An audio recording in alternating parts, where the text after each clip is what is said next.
Hello everybody and welcome to our weekly Dungeons & Dragons 5th edition online role-playing adventures. We live stream our sessions every Friday evening.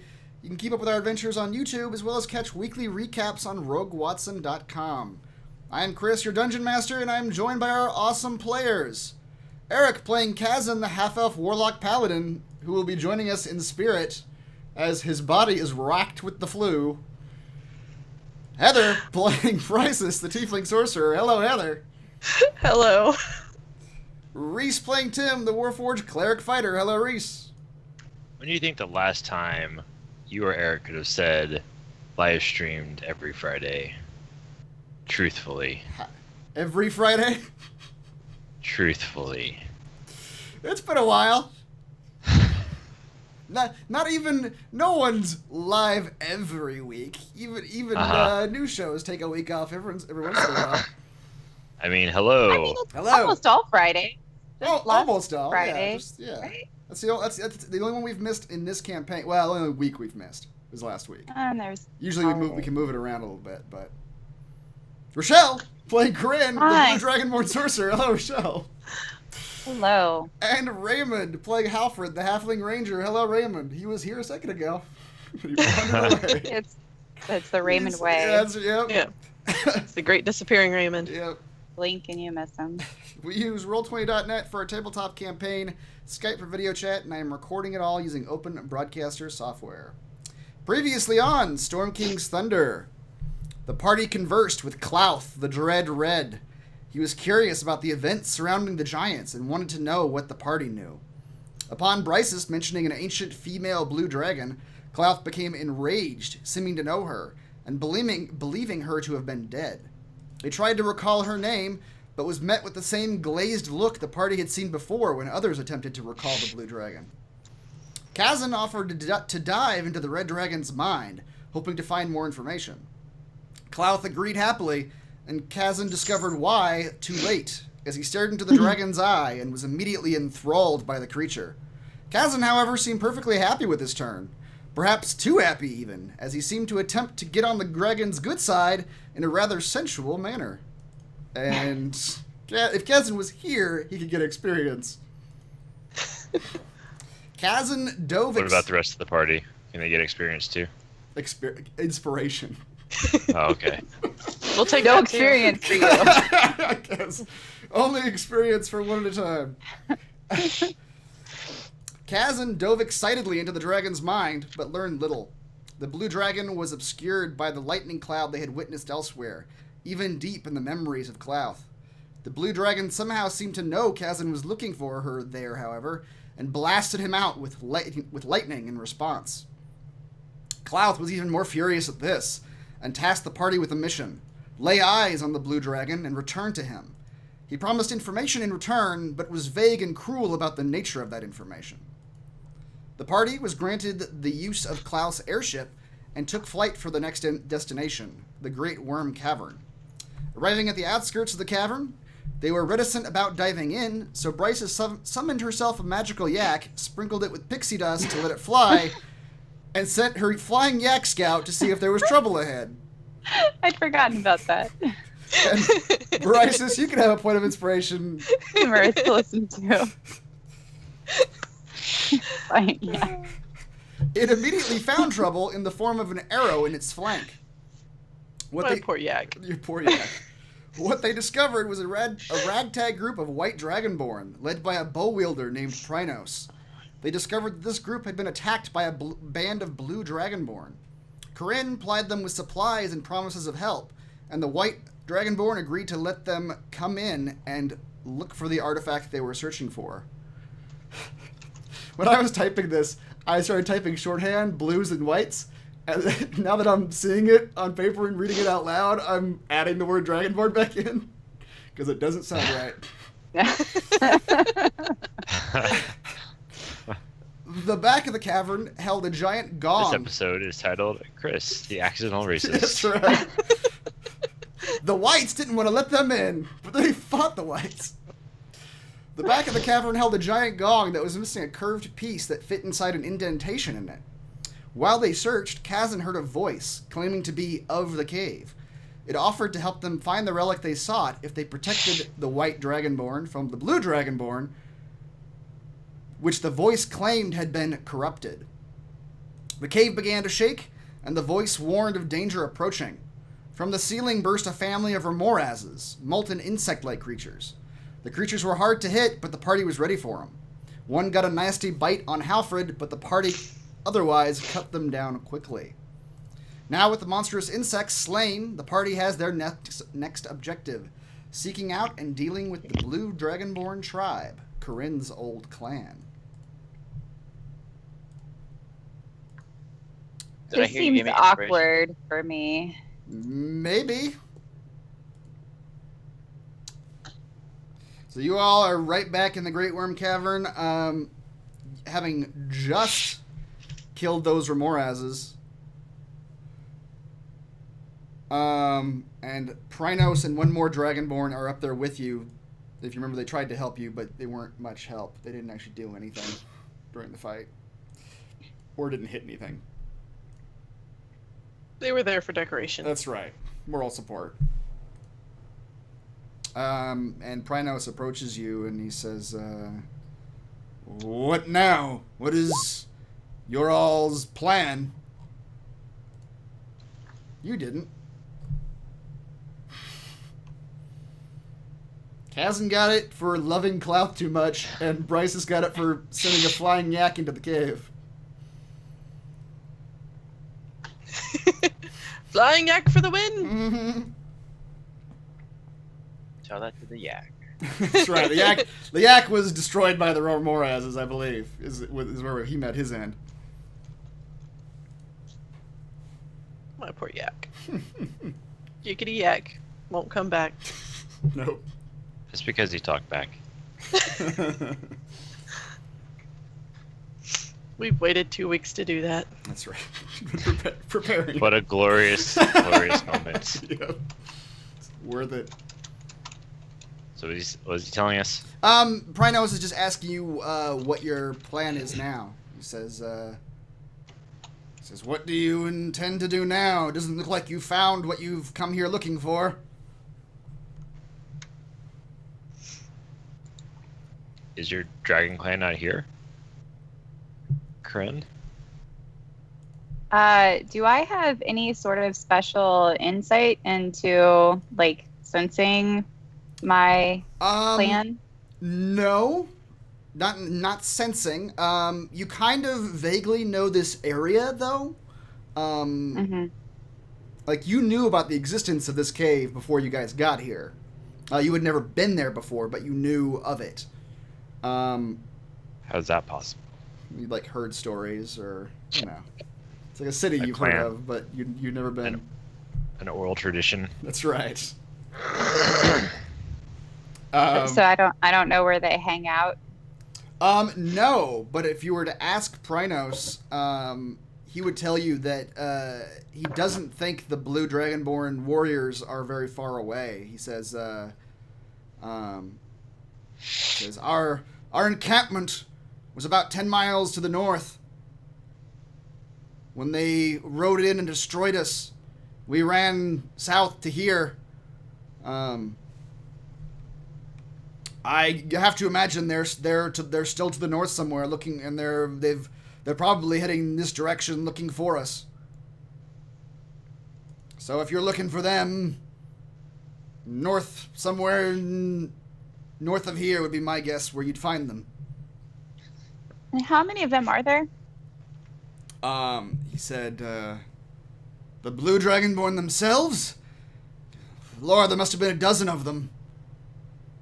But it's not them that really did the damage. It was their allies.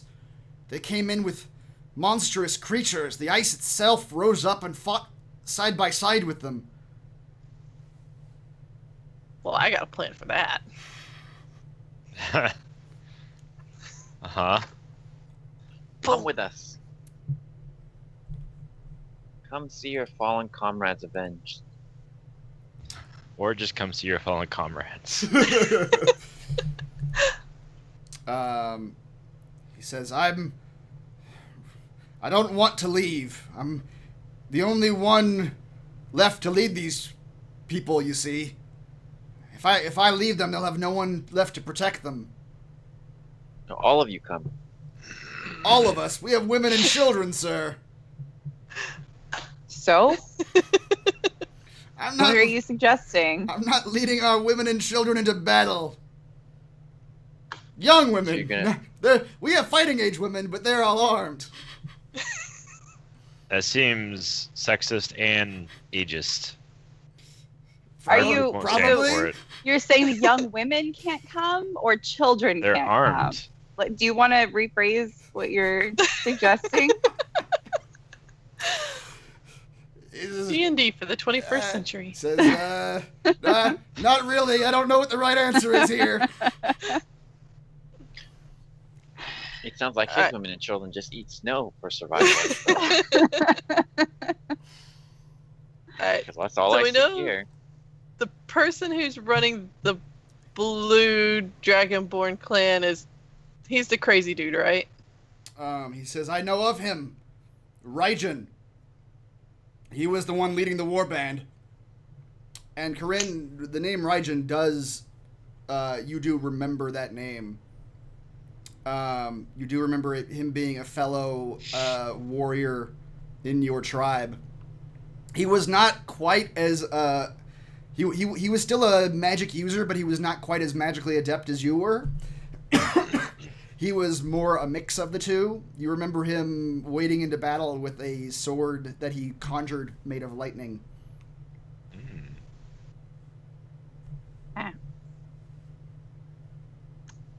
That sounds Well. like it could hurt.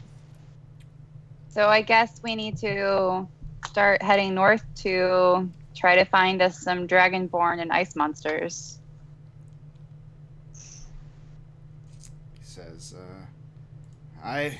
Indeed. I hope you all are able to talk down your comrades. But if not,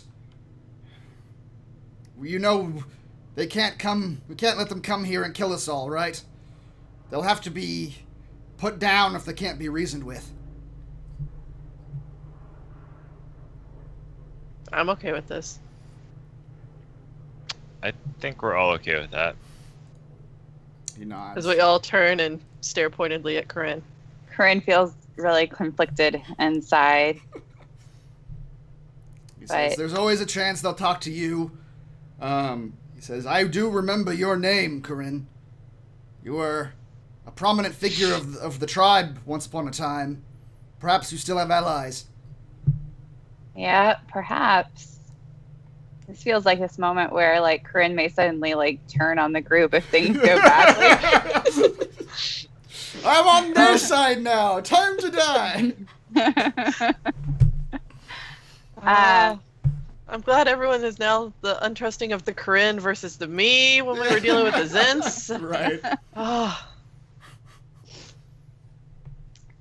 But yes, we will do our best to reason with them. What is our ultimate goal here again? We're supposed to find them, and then what are we trying to convince them of? To not kill off the rest of the white To dragon. not kill them. Okay. Yeah. All right. Sure, we can do that. Yeah. No big deal. The coatl or the voice that you heard out of the altar. Well, you guys didn't hear the voice. Kazan did. But the voice you heard coming out of the altar basically told him that that it believed the blue dragonborn were corrupted somehow, and that it would find the missing relic for you if you just protect the white dragonborn from that blue warband. All right.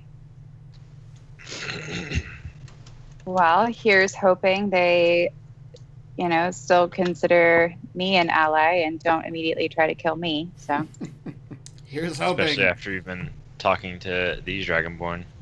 Yep. yeah, You'll have the stench of the white on you. maybe I just shouldn't go.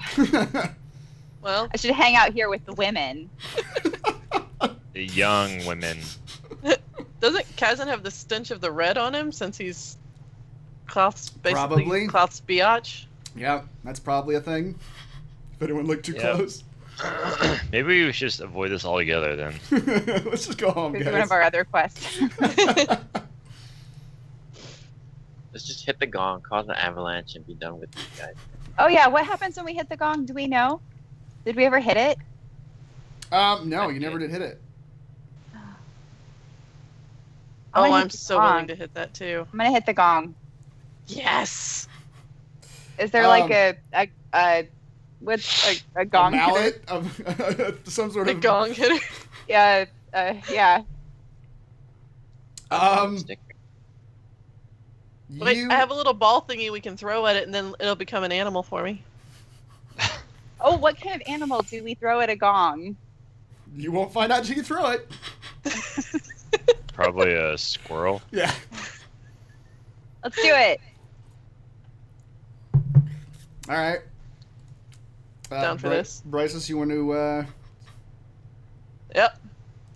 I shall pull out another fuzzy object from my wonderful bag of tricks and just chunk it at the gong. Okay. Because it technically doesn't turn into an animal till it hits the ground. So That- I mean, therefore, that's- it is yeah. not animal cruelty. That's true. Roll a d12, please.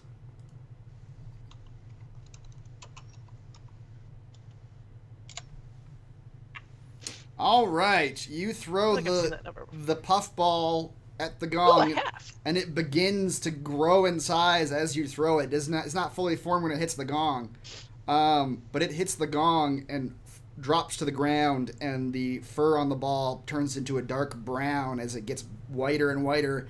And eventually, a bear head comes out of the ball, and it turns into a brown bear. Sweet. As the gong resonates, you hear a loud harmonic sound coming from the gong, and you can hear cracking and shifting in the ice of this cavern. And in the area, I don't know how close are you guys standing to the gong right now? We're like so far away from So it. far, We're- I mean, you did throw a thing at it. I don't know. Bryce, Bryce how far was your throw? is an undercover Major League Baseball player. So And Korinn is like crouched behind Bryce's. I can just see that this This giant blue Dragonborn. dragonborn Yeah. is hiding behind this itty bitty tiefling. Don't let it get me.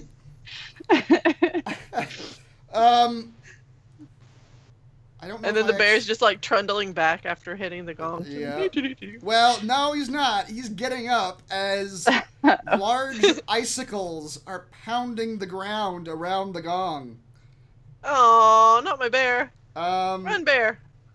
the bear is going to have to roll a dexterity saving throw, Run, Or- bear, run. or become impaled by Oh, icicles this took a dark turn. falling. That from- did take a dark turn. Now I feel I'm contributing to the animal cruelty you guys have done in the past. Oh, Hold on, I need to find out what a brown bear's. Death screams sound like. oh God. You know, I could just imagine Eric if he were here right now. He'd just be going. All right, a brown bear will roll a dexterity saving throw, which he has a +0 on. That sounds about right. An 8. That probably isn't gonna do it. Bye, bear. It was nice knowing you. As icicles begin falling around him, you see a number of them plow into the bear. And he takes 18 piercing damage from the chunks of ice falling from the ceiling. Oh no. Bummer. My poor bear. There were probably other ways we could have hit the gong. Probably. Well, Oh, we it didn't didn't know what was gonna happen. The bear, though, does have has a considerable amount of HP. So the bear is not dead. Just Come maimed. here, bear. Come here. Come here, bear. Which it's your bear, Bryce, so you would know that your bear has 34 HP. So 18 is like almost half Basically that. half. Half, yeah.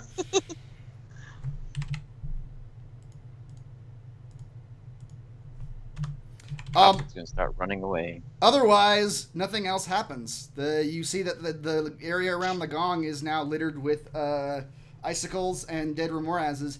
You surmise that had you hit that gong prior to getting too close to the area and fiddling around in this area, hitting the gong probably would have sent the remorazes at you early.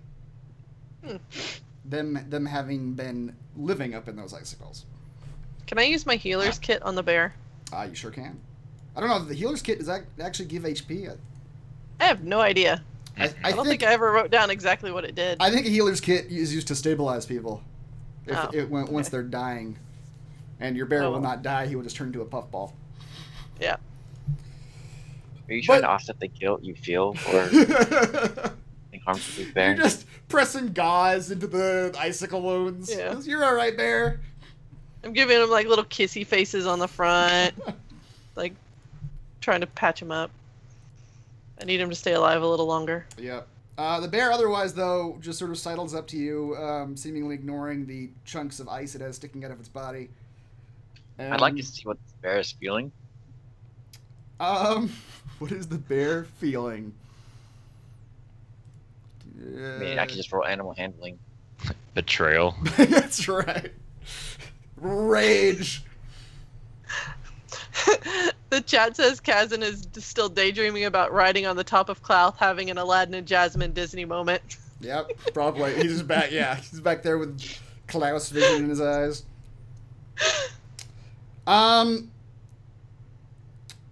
Alfred, you sense sort of a weirdness in this bear that would indicate its magical nature, and that it is in fact a summoned creature and not a naturally occurring bear. But you get very basic obedience and just waiting to see what it's told to do. It doesn't seem to even, as far as you can tell, it doesn't seem to even be registering the pain it must be in from the damage it's taken. That's too bad. But you can kind of sense that that's all just a function of it not being a natural creature. If this was a naturally occurring bear, it probably would have strong emotions about being pummeled by ice. Alfred says, "Oh, I sense great pain in this bear." He stares at Bryce's for a long time. I mean, he comes out as an obedient creature, but he has trust issues now. Sorry. All right. Are you guys ready to leave this cave? Mm-hmm. Yep. You go to leave the cave. The bear is just happily trotting along behind you. So I forget, how does your animal spell thing work? How long do these animals last? Is it just until they die, or does it have a time thing on it? It has like a time thing on them, right? Because when we did that stuff to the animals when Bryce wasn't here, and they like that thing we don't talk about. One time I take a business trip and miss a Friday night call. Yep. And then if the bear were to die, would he turn to dust like instantly, or would it just be like a dead bear body for a while? He turns back into the little fuzzy ball. Yes. And it goes back in the pouch. I can only use it twice per day, and the animal will disappear at the next dawn. So tomorrow morning he'll be gone. Yeah. Gotcha. That's okay. The dust you're thinking about is when you try to milk it. That's right. That's what we determined. If you milk these things and drink the milk, you'll just have dust in your stomach at the next dawn. Yeah. That's what I was thinking. That's what that was. Yep. Yeah. So we're leaving the cave. Yeah. Okay. Yep. So basically, this bear's my last one until tomorrow. Oh right, yeah, because you did have a yak earlier. The yak. The yak. All right, you all head out of the cave to the north. Alfred, your alarm spell never set anything off. You don't see any signs of people over here, or of anything over here. And you set off to the north. And I will take you to the world map. You are all here. Are you guys doing any sort of how are you proceeding to the north? How are you trying to track down these blue Dragonborn? Carefully. Yeah. So How much is it snowing? it is. Can we track the tracks?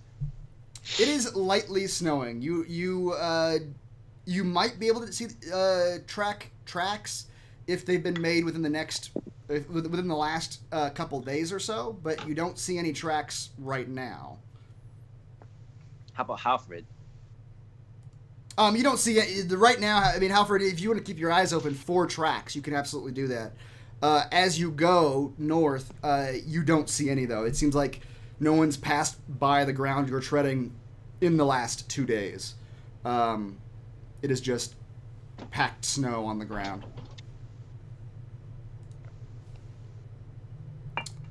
You guys... And also, the terrain through here is not easy. It is these sharp canyons and rocky outcroppings, all packed with snow.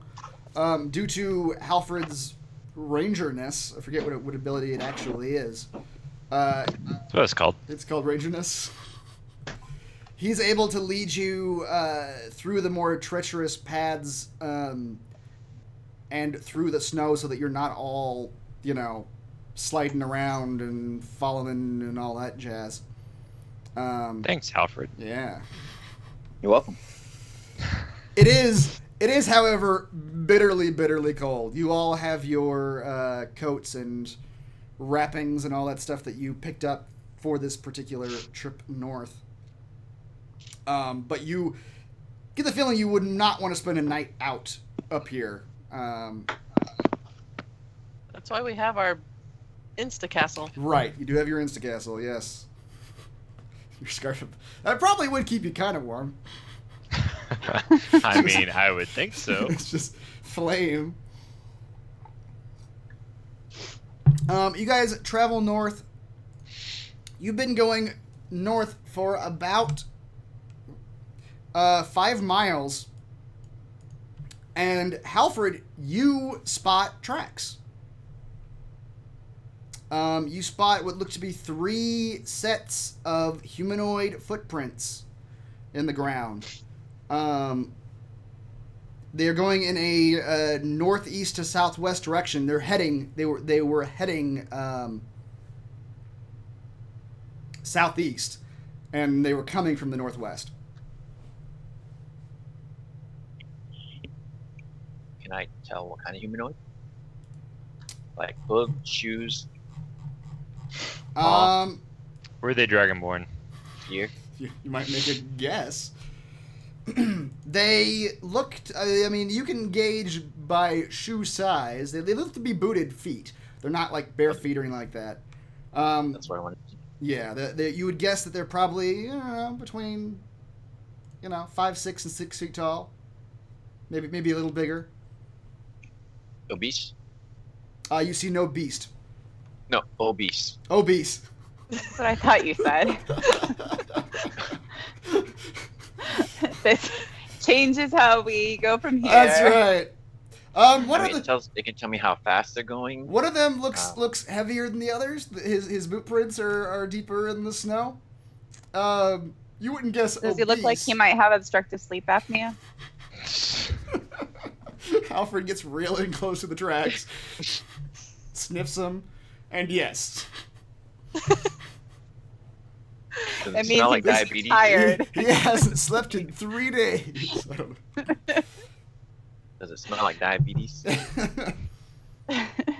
Smells more like diabetes. Diabetes, that's right.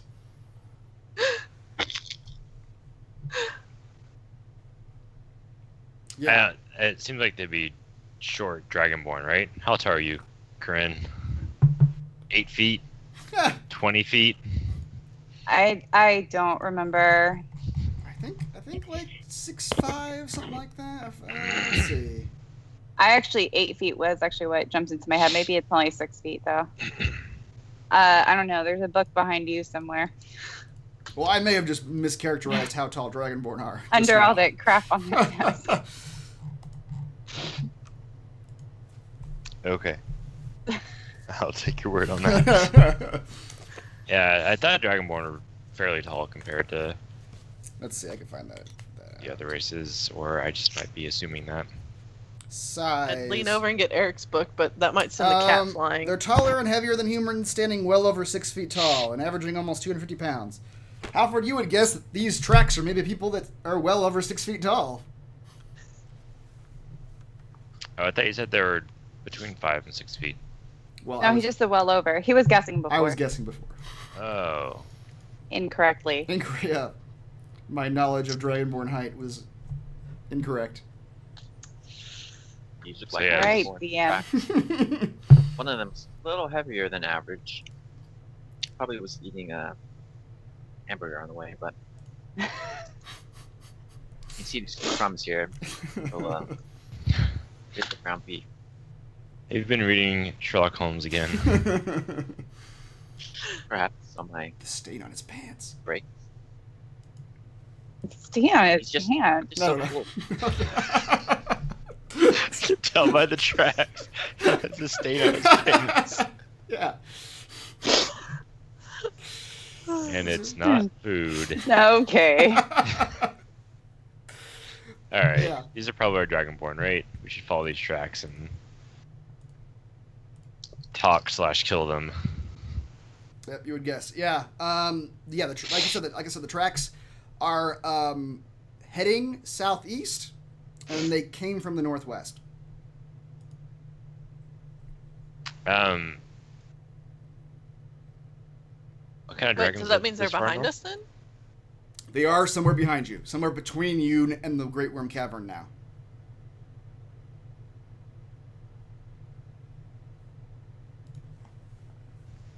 Follow the tracks. I mean, I don't know. Are we gonna catch them like that? I don't know how fast they're moving, but I could always use thaumaturgy and yell out that dude's name. or I mean, are those all of the like? I mean, maybe we should It's follow the tracks where they came from. Maybe that's It's 3, and Korinn, you would know that 3 Dragonborn would not be all of them. In fact, you're fairly comfortable guessing that this would be some sort of scouting party. all right. So let's just keep following the tracks in the opposite direction. Keep going north. Keep going north. All right. Objections? No. All No. right. Sustained. Everyone's go. on board. You head northeast, trying to follow those Yeah. those tracks. You follow the tracks for another 3 miles or so, and the tracks sort of lead down into a ravine type area. And when you crest the top of this ravine, you can see you can't see the ground, but about 2 miles away, you see a few stacks of smoke rising into the air, as if a camp is set up there.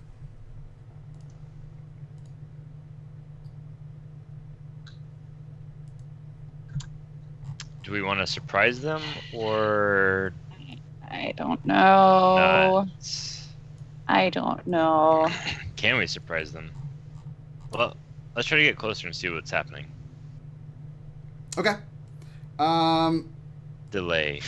Yeah. All right. You guys sort of make your way towards the encampment, trying to be careful to keep yourself, if not hidden, then just not making a lot of ruckus. Alfred says, "I've got a great idea. Oh, great. Why doesn't Korinn twin spell her polymorph and turn 2 of us into Dragonborn and pretend we're the scouting party coming back?" Because Dragonborn aren't beasts. And I don't believe Korinn has polymorph. I think that it was Bryce's. Oh, Grin has. Confusion? Or do you also have polymorph? Oh, I oh, have. sure. I don't have polymorph. I Okay, do have okay. confusion. Yeah. right, never mind. But yeah, basically we're thinking that probably wouldn't be enough to fool them. Right? They're dumb, aren't they? I mean, Are Dragonborn dumb? yeah, I'm about to I say, think so. you've been hanging out with one. You tell me. Rochelle literally looks like she wants to reach across her and go.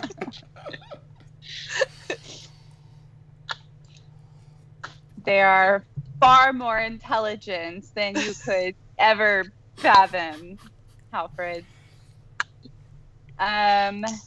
Maybe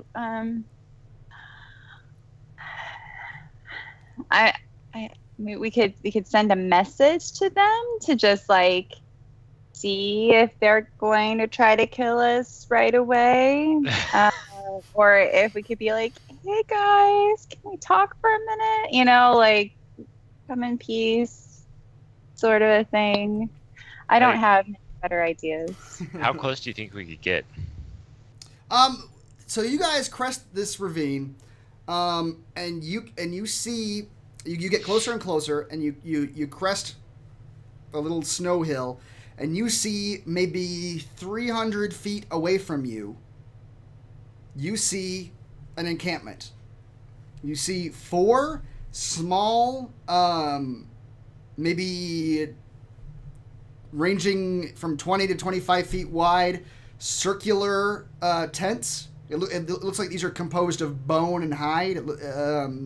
You see large tusks, like implements being used and hide drawn between them to sort of create tents.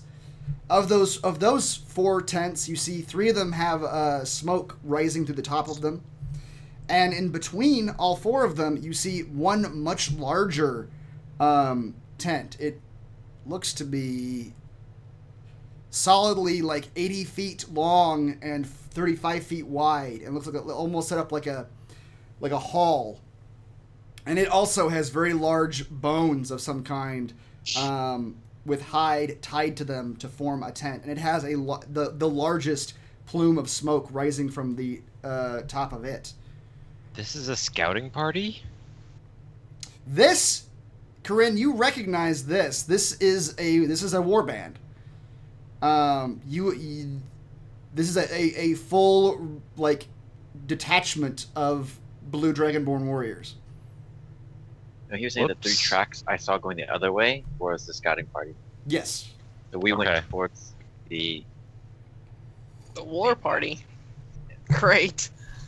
You all can see. You don't see very many people outside. You see at the front of the banner hall, the main hall. You see two blue Dragonborn just sort of standing loosely at attention. They're sort of standing outside. They both got spears. And you see one blue Dragonborn sort of walking around the edge of the encampment. He doesn't seem to be paying much attention. He's just sort of nonchalantly walking around. Does anyone have charm person? No. I think that might work temporarily. They'd be pretty pissed off afterwards. Mm-hmm. Yeah. I have +5 to charisma. There you go. Let's just cause an avalanche. Why do we want to kill these? Aren't we trying to... I mean, might we can not always- have been paying attention to the beginning. Do I know the guy who's walking around? Do I recognize anyone that I know, like my BFF growing up or anything? You do. You recognize the one walking around in a circle. It's a male Dragonborn. His name is Elsoth. You don't remember thinking a whole lot of him when you did know him back when you were a warrior in this tribe. So that means that he had a crush on her, but she didn't care about it. He's not much of a warrior. You remember he's kind of lazy, kind of the sleep in type. But he was one of the tribe's warriors, and you do recognize him, and you would guess that he would recognize you as well. The sleep in time. Don't you sleep until like noon or I mean, 1 o'clock? I do. Christopher? Yeah. This is surrogate Uh, me. Did I he think have a we crush just- on Korinn? Okay. Well, not that Korinn's aware, but Korinn was a big deal in this tribe. Maybe she had, maybe a couple guys that had crushes on her. She doesn't know. I guess let's just try to like get him like alone as he's walking around so other people don't see, and try to maybe talk with him. I don't That's a good I idea. don't really know what we're gonna say to him. Let's kidnap him and let him know we mean no harm. Hey, Alfred and I can leave him naked in a bathroom again. Okay.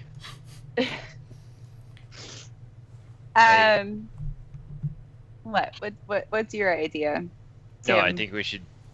Well, Maybe we should just send Tim Tim or out me? there. Tim. Maybe we should just send Tim out there, and they're gonna be like, "What the f is this thing?" you And they're can gonna be. send so- Tim out there. Tim has no problem with that. He will have no element of surprise whatsoever. Just strap a bomb to Tim. Just let him walk into the middle of the game. I have a dragonling. A We can mechanical send that out there. dragonling, yeah.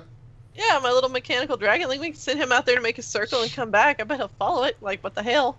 So as you guys are watching, Elsoth is making his way to the north end of the camp, which is, you guys are looking down at this camp. You are on the, you are to the east of the camp, and you are looking down onto it. You see him sort of heading to the north end of the camp, and you see that he is now sort of behind the main hall a bit. Great. And he is not in view anymore of the two Dragonborn that are standing at the entryway of the main hall. So he is kind of alone right now. That is our How best far away is opportunity. he from us? He is about 250 feet away from you right now. That's really far. Yeah, that's really far. Can I get within, say, like, I mean, I could always have invisibility in my back pocket, but I guess we could use that. Can I get within 120 feet of him without others seeing me? You can try. You think it would probably be fairly easy for you to get within 120 feet of him without other people in the camp noticing, because you don't see anyone else in this area right now. But getting within 120 feet of him without him noticing you would require a stealth check. Can I fly above them? You could. That would also require a stealth check, though, for him just to not notice you flying towards him. No, I'm going to be above. I'm not even going to get close to him. How far above? I'm not sure. 100 feet? When you look up into the sky, like you Bird. yeah, exactly. I'm a bird. Don't pay any attention to me. I'm going to write a note, couple it around a rock, fly over him, and drop it. What do you want this note to say? In the most girliest cursive handwriting Alfred knows. Is Korinn a girly girl? I didn't say it's from her. Okay. It's just going to say, meet me by the lone tree. Heart, heart, heart. All I like right. this plan. XO. We have to write it in Draconic, though. We don't know what language I we mean, you speak. could write it for him. Yeah, I can help you write it. I'll tell you how to spell it so that we can do it in the girly cursive writing, which I don't have. Alfred has girly handwriting. Let's do it. I like this plan. So, Korinn helps you write this note. You do not see a tree anywhere near this man. I will say that. You do see there is a boulder, a large point of a glacier sticking out of the ground to the very north of this encampment. That's the best landmark that you can see in the area. It's like relatively remote, like Yeah, relatively remote. Yes, everyone. exactly. Okay, Right, so you meet just have me a boulder. behind the lone boulder. Heart, heart, heart. Okay, great. It's gonna be a good sized rock, so it falls straight down, so the wind can't blow it away. Okay.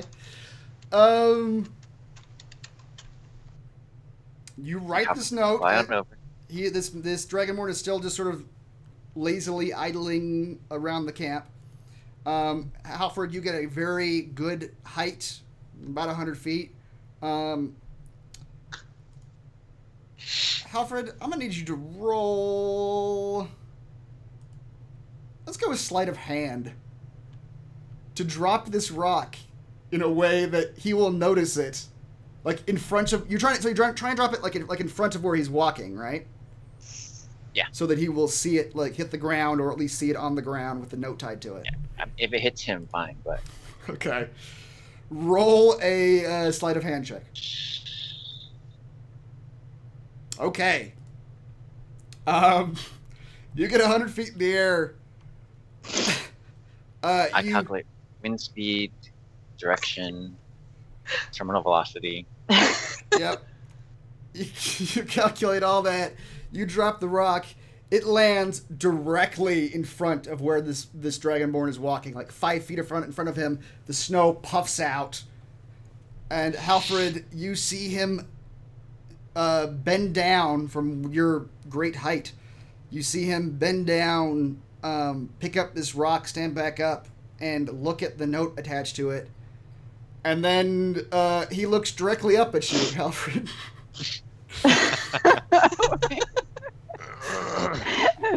That's the outcome we wanted. He Fly away, Alfred. Fly away.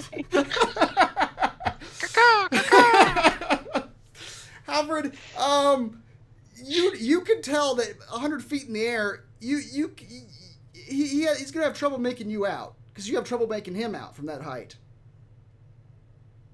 So what do you do? I flap my arms. And go.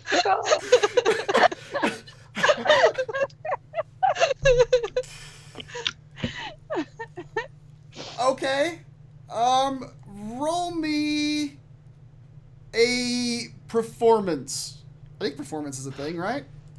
I don't think we've had a... Maybe I'm thinking of a different one. Hold on, let me look. Performance is the thing. Oh, it is Yeah. a thing? Okay. Yeah. I don't think we've actually used it before. I have a plus for performance. Yeah, anyone's used it. Very Well- charisma based, I guess. Yeah. Or deception. I mean, yeah, you know. For this particular, he is doing an act as a bird.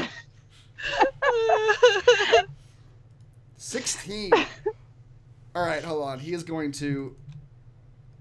We're going to have this actually be a check. Okay. Tie. What happens to a tie? I think Alfred's put on the tie. Yeah. Sheer ingenuity. Cuckoo.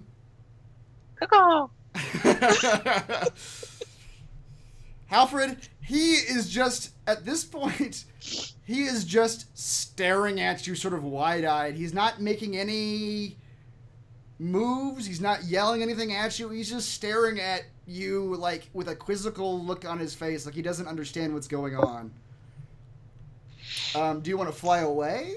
I say The just best- fly towards the boulder. Like he's gonna follow, right? Like he's confused. He's like turned on from the note. Like, he's Turned He's on. right. from the note. I think I do have like a perfume bottle, so we could have really sprayed it with like some Yeah. really girly smelling things. I've never seen hearts drawn on paper before. It's turning me on.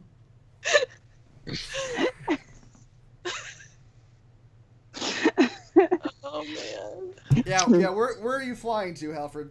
As you pretend to be a Up. bird. I Yes. see him looking confused. So I'm confused too. A confused It's love not going as story good as I thought. between a halfling pretending to be a bird.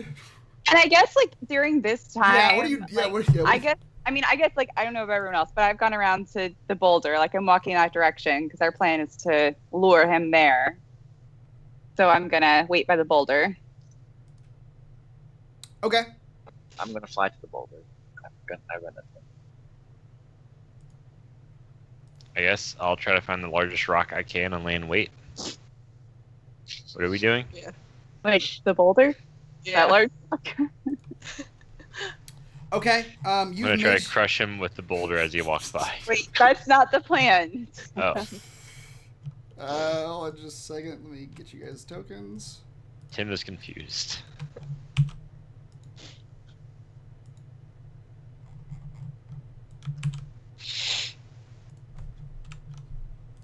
Okay, Korinn, you are behind the boulder. Alfred, you're flying over to the boulder. The other three are sort of watching from a safe distance, which I don't have here. The map only goes out so far, so you guys can assume you're just farther away than you really are on the map.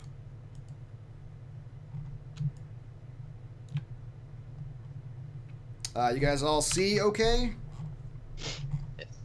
Yep. Okay, Is this him? this is him right there, yes. He is still looking at the note, and he has watched the halfling bird fly back behind that boulder. He begins to approach. He pockets the note. He pockets the note, drops the rock. He begins to approach, but as he approaches, he draws his spear, and he's sort of approaching, sort of very warily. Oh, okay. So, Korinn's gonna step out from behind the boulder and like try to like flirt,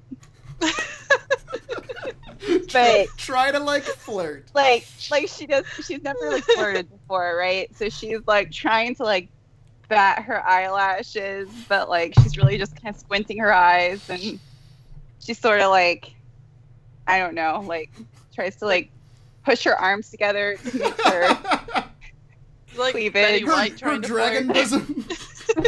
dragon bosom more appealing. And Okay. Doesn't he know you though? well, no, he does, right? But we're working under the presumption that he was like into me, right? So And I'm after gonna- all this time, the first thing you're gonna do is this? He hasn't seen you No in like introduction, and I'm gonna say hello. What's his name? Elsroth. Elsoff. Okay. Hi, Elsroth. Do you not think you're coming on a little strong at first? At this point, I've got the bear just kind of stretched out behind me, and I'm just sitting back watching. Yep. Nope. I'm gonna pat the snow next to me. Come on, Tim. Elsoff. I mean, I don't know what Tim is doing, but not approving of this? Reese is confused. Heather is amused.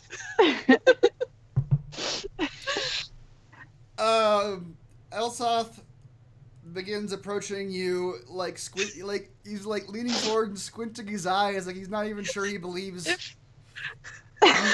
you are. The chat is you. seeing her milkshakes bring all the Dragonborn boys to the yard. Okay. Korinn. What do I want here? Just Korinn, just give me a straight charisma check. Okay. Oh.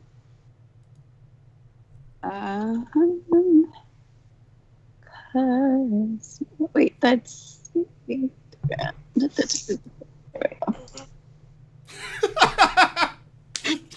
Perfect. Yes. He gets down on one knee and brings out a ring, and Like the ring he's been carrying this entire time. Just waiting for this moment. Yeah. He, as soon as he is able to see who it is standing in front of him, he drops his spear. He just straight up drops it in the snow. And he begins approaching you and he says, Korinn, thank God you're here. You Please look tell me these little hearts come out from his amazing. You're a charmed person without charming person. That's right. yes, Elsoth, I missed you so much. I couldn't bear to. You missed me? I didn't even think you liked me. Oh, that was just me playing hard to get. You know how us Dragonborn do. You left our tribe like Yeah. how long ago? That's playing hard to get. That like abandoning the tribe is playing hard to get. Okay. Yeah, that's like the Okay. ultimate version.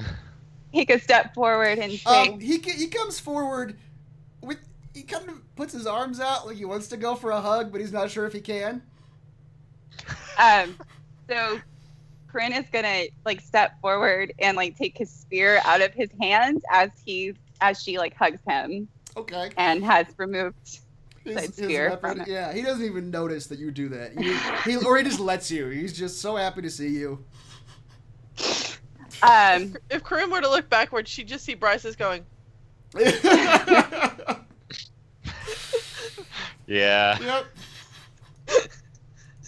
So Elsoth, I have some friends here with me who were very interested in, meeting you guys. I don't know. They were very interested in coming along with me. They're really, really good friends. I have a woodman with me. He's very interesting too. So I have some friends and a woodman who's interesting. Would you like to meet my friends / woodman? Guys, say hi. Say hi to just the best Dragonborn I know, Elsoth. Everyone say hi to him. Elsoth only now notices the three of you standing back there watching this exchange with a bear. And he just sort of meekly waves to you all. Says, interesting friends you have, Korinn. Yeah. I'm the woodman. You are a woodman, aren't you? I'd like to smile menacingly. He says, you look a lot like... And then he sort of stops himself. He says, Korinn, what are you doing back? Listen, Elsoth. We, oh God, see, this is it's hard to actually, like, do any convincing or anything now.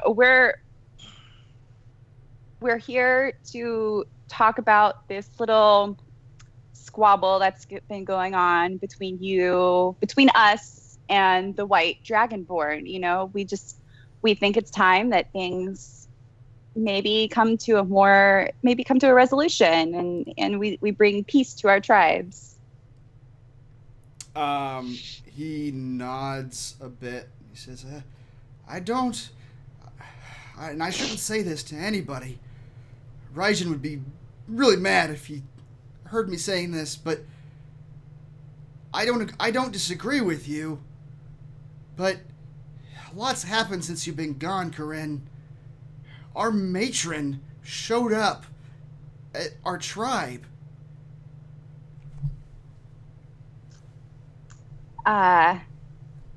Yes, I think I heard something about that. What is she like? I've always wanted to meet her. She's terrifying. Huge. Dark blue electricity crackles out of her very scales. Huge ivory horn protruding from her forehead. She's a unicorn? She's a... no. A unicorn dragon? He says, she demanded things of us.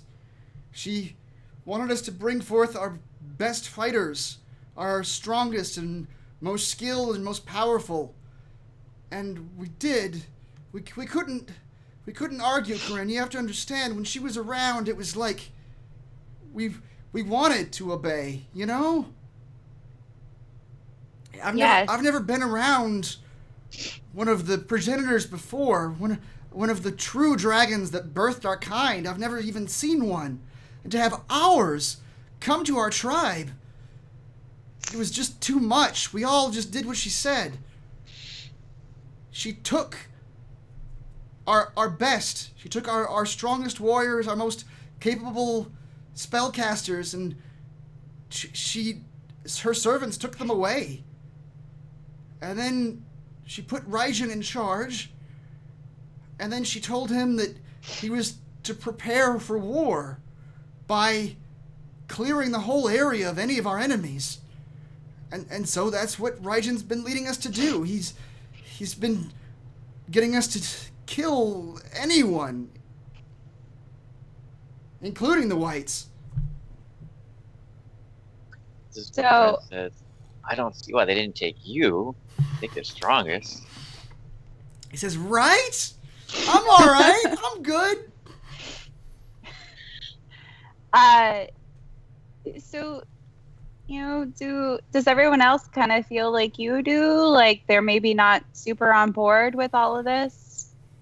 He says, when it was happening, we were all on board. When she's around, it's just, we have this feeling like we belong to her. I don't know if you can understand that, but it just feels like we just have to serve. But once she left, it started fading away pretty quickly. Not for everyone, not for Rygen, definitely, but God, I would probably about half of us don't want to be doing what we're doing, Korinn.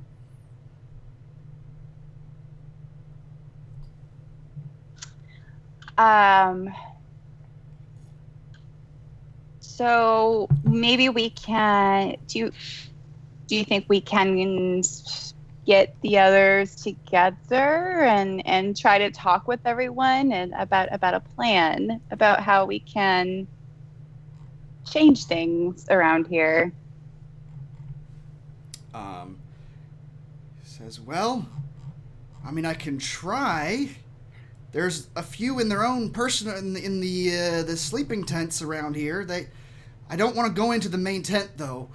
Rygen and his personal men are in there. If I start trying to talk to people about, you being here, Rygen's not going to like that you're here. Yeah, no, don't tell him that. And I don't remember. Is he a dragon or a dragonborn? He's a dragonborn.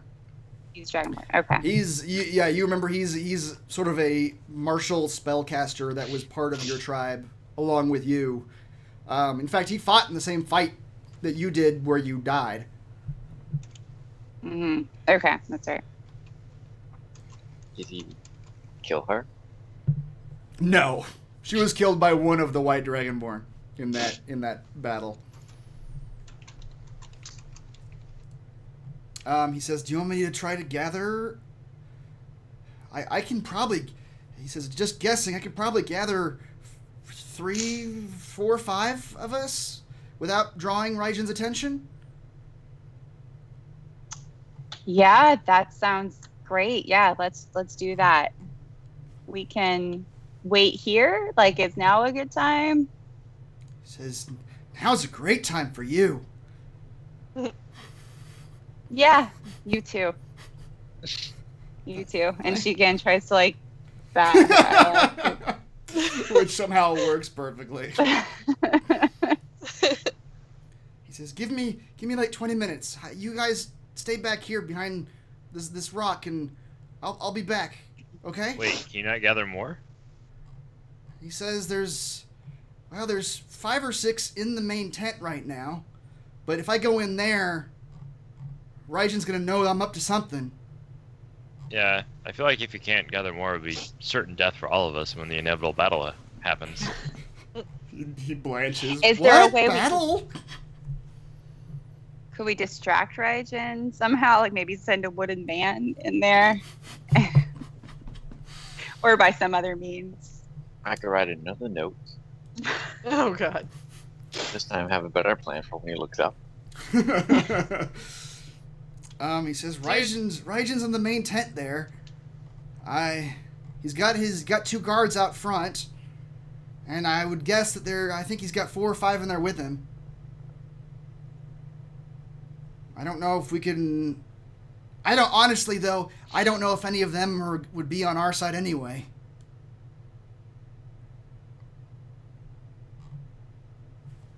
Well, I mean, some's better than none. Yeah, I mean, if that's all you can do, it's all you can do, right? I'll do the best I can. That's Yeah, that's all I can ever expect from someone like you. We can always It gets like real whisper sad. to him and be like, Korinn will be far more impressed if you can get more people. His eyes perk up when you say this. You guys, Tim just insulting him, and Bryce is promising him things in like either ear. He's like, The woodman and the devil. that's right. Yeah, it's like really two huge asshole fairies on the shoulders. Yeah. Just It's so the worst. One other question before you go: How many Dragonborn are there in there right now? He says there's.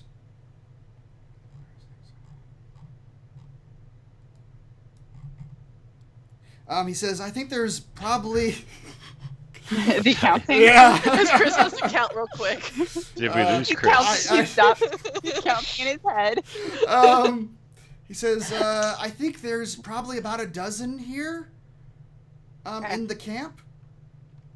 This is gonna hurt. Yeah, you're gonna need to find more. You're gonna die for sure if you don't. I don't want to die, but I don't want to fight either. Okay. Well, why don't you just go gather the others, bring them out here quietly. Don't bring any attention to yourselves, and we'll talk about it and figure out what to do. Okay. Give me like 15 minutes. I'll be back. Remember, if you can get more, Korinn will be more impressed. Noted. Okay, and then Korinn's gonna come over here and be like, "Guys, I have no idea what to do. No idea what we're doing here. What is our next step?" Sending him to die, apparently. Oh yeah. Not sending him to die. He said he could might. bring them out here without drawing attention to himself. So maybe we can plot with them to slip Overthrow Raijin? slip him some poison or something. Bring peace by killing others. Well, we can go in scary if we want, or do we want to do peace? And mean, yes, I like- that question did just come from a tiefling. But Peace through intimidation. Yep. I'm down for this. Yeah. Because I kind of have an idea. And it involves my bear. I gotta put your bear on the map too. 50... It's okay. I'm not going to need the token much longer. Okay. Oh dear. I'm going to need a bigger token. Oh right. Chris now knows where I'm I know we going. go now. 15 minutes go by. You see Elsoth come around a couple tents to the south. He's got 2 Dragonborn with him. He only brought 2? You only see him approaching with 2. God damn it, Elsa. I tried to tell you, dude. As he approaches, he's talking to these 2, and he's like, "See, I told you she was here. I'm not lying. She's really here, Korinn in the flesh." You should totally go invisible at that point to totally freak me out. One of them says, I didn't believe it. What are you doing back here, Korinn? Who are these creatures you've brought with you? Watch it, buddy. This is my posse. And we are here to try to And Tim. bring peace. And my posse and Tim, thank you. And we're here to try to Tim stop nods. all of this madness and bring peace to you guys. I mean, how many deaths have you guys had anyway of late? The one in the back says, "Too many. Yeah. Raijin's pushing us too hard.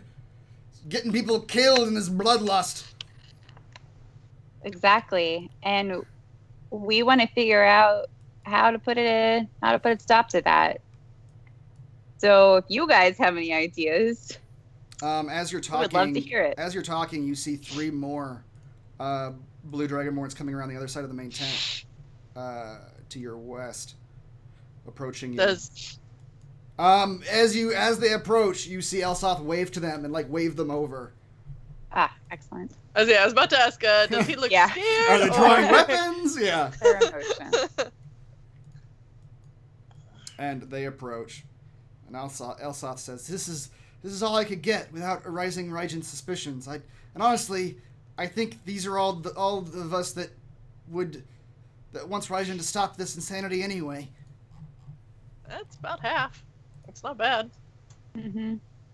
And as you're asking what to do, one of them steps forward and says, "We have enough for a challenge, do we not?" And a couple of them begin nodding their heads, and Elsa says, I don't want to put Korinn in that position. Oh, Elsop put him in that position. I can't be in that position. Raijin will cut me in half. Well, that's a chance we're willing to take. Hopper says, what are you... Wait, are they talking common or draconic? They're all talking draconic. Oh. Which... You guys have no idea. If you ask them, a few of them speak common, rough common. Korinn is translating this as needed. Yeah. Alfred asks Elsa, what will you do for love? He says, I'll do anything for Korinn. But I won't do that. But I won't do that. He says, but Korinn, you can do it.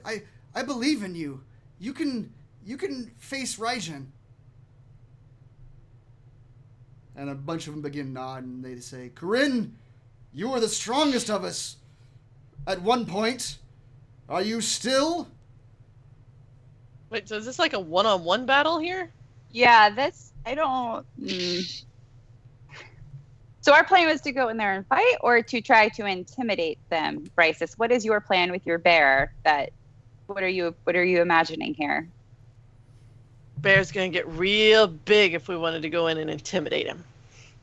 So maybe we just try to intimidate. Ooh, I can make 3 of me, right? I think I still have that spell. That would be scary. Nope. Did I get rid of that spell? Never mind, I got rid of it. A one-on-one challenge to see who will take over as the leader. I don't know about that. Can you fight with what you go into the challenge with? One of them nods. He says, it's one-on-one, but any magics you're able to procure or weaponry that belongs to your person is allowed in the challenge. Procure magics? He says you can't have allies in the fight, but any magic on your person affecting you is allowed. Oh, damn. Changed my whole idea. One of them says, we'll back you up, Korinn. It won't be a straight... If we're all behind you, it won't be... They won't kill you on sight. We know that. We won't let them kill you. Well, let's just all go in there together and try to intimidate them, which seems like not maybe the best plan, but I don't have anything better. Okay. I'm down. So before we go, I'd like to straddle the bear and put my hands on it and polymorph it into a T-Rex. Oh dear God! All right, that's probably gonna draw a lot of attention, but let's do it. Hey, we're going in scary. All I right. figured there's nothing scarier There is nothing scarier. than a Can we- tiefling riding a T-Rex. Take a break on a cliffhanger here. Sure. Bryces, you summon your T-Rex, and with that, let's take a break. We'll be right back.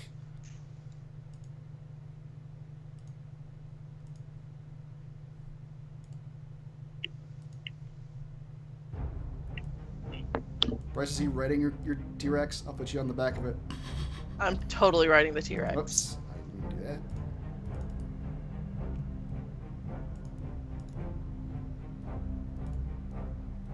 that. I imagine like I'm on its shoulders, like around trying to ride its shoulders. Okay, great. We did the back. I just needed the bear to survive a little longer. That's right. Just a little while longer.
We are coming back.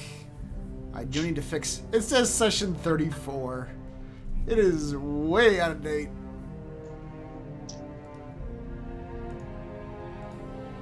Let me fix that very briefly. Also, Bryces, I got some news for you. Oh, what? We talked last week. We joked about the DM nerfing abilities. Uh-huh. It was a See, y'all should not be able to have conversations when I'm not present. This is not cool. I'm gonna let you do it this time on one caveat. However, roll polymorph for me, please. Cast the spell. I'll show you what I'm talking about. The new form can be any beast whose challenge rating is equal to or less than the target's. Uh-huh. or the target's level if it doesn't have a challenge rating. A black bear has or brown bear has a challenge rating of 3, I believe. Uh-huh. And a T-Rex has a challenge rating of 8. So, in a normal circumstance, you could not change a brown bear into a T-Rex because the CRs are not equal to or lesser than. You could change one of your teammates into a T-Rex because you guys are level... Are you level 8 or 9 now? 8. 8. So you could change one of your allies, who is a level 8, into a CR8 beast. But you cannot change a CR3 beast into a CR8 beast. Oh. Okay. In this case, though, you didn't know that. And Nope. You poured all your energy into turning that brown bear into a T-Rex. And as you are finishing the polymorph, you realize this shouldn't have worked. And some sort of wild magic caused it to work. So I'm going to need you to roll a D100, please. Ah, shit.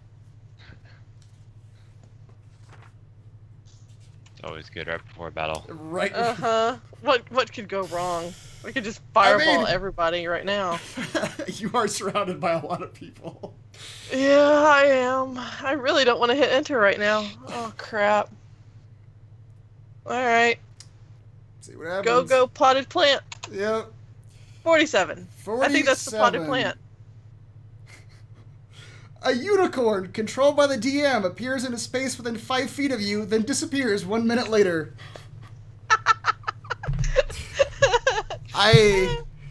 Foreshadowing of my comment earlier. Yeah, that's right. I do not think I have a unicorn. Token ready. Well, here, we'll just draw a unicorn horn on the T-Rex.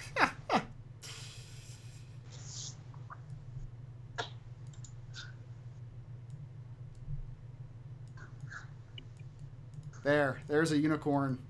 That's a... That just looks like a horse. That doesn't look like a unicorn. However, as controlled by the DM, the unicorn pops into existence right next to you, takes one look at the fucking T-Rex right beside it, Beats feet. and just fucking takes off. It is having none of that shit. Please tell me as it takes off, it's like got rainbows spraying behind it and Absolutely. glitter is just flying everywhere. Its horn is just gold dust is just pouring out of its horn, the whole number. Well, that could have been worse. That could have been much worse. Now... For instance. For instance, yeah. What was your 47? Well, the ones surrounding it aren't bad. Well, 49.50 is you can't speak for the next minute. I'd not be upset, yeah. When you try pink bubbles float out of your mouth, that's pretty fun. That could be bad for any, those wonderful verbal components. Yeah, very much so. Which is basically everything that I have. Yep. All right. The Dragonborn that you are with were not prepared for a T-Rex to pop into existence right next to them. They'll get over it. Elsoth in particular gets real wide and looks at you, Korinn. He says, "What's going on?" Korinn just kind You're of put dead. a hand on his shoulder and say, shh. Oh. It's okay. You hear The another. T-Rex is on our side. I'm going to lovingly stroke its face. You hear another one in the near the back say, "Yes, see, Korinn is still the strongest of us. She'll be able to challenge Raijin. Let's go." Let's go. Elsop is caressing his shoulder where Korinn touched him. Feels so good. And they Come on, Rexy. They begin leading you southward.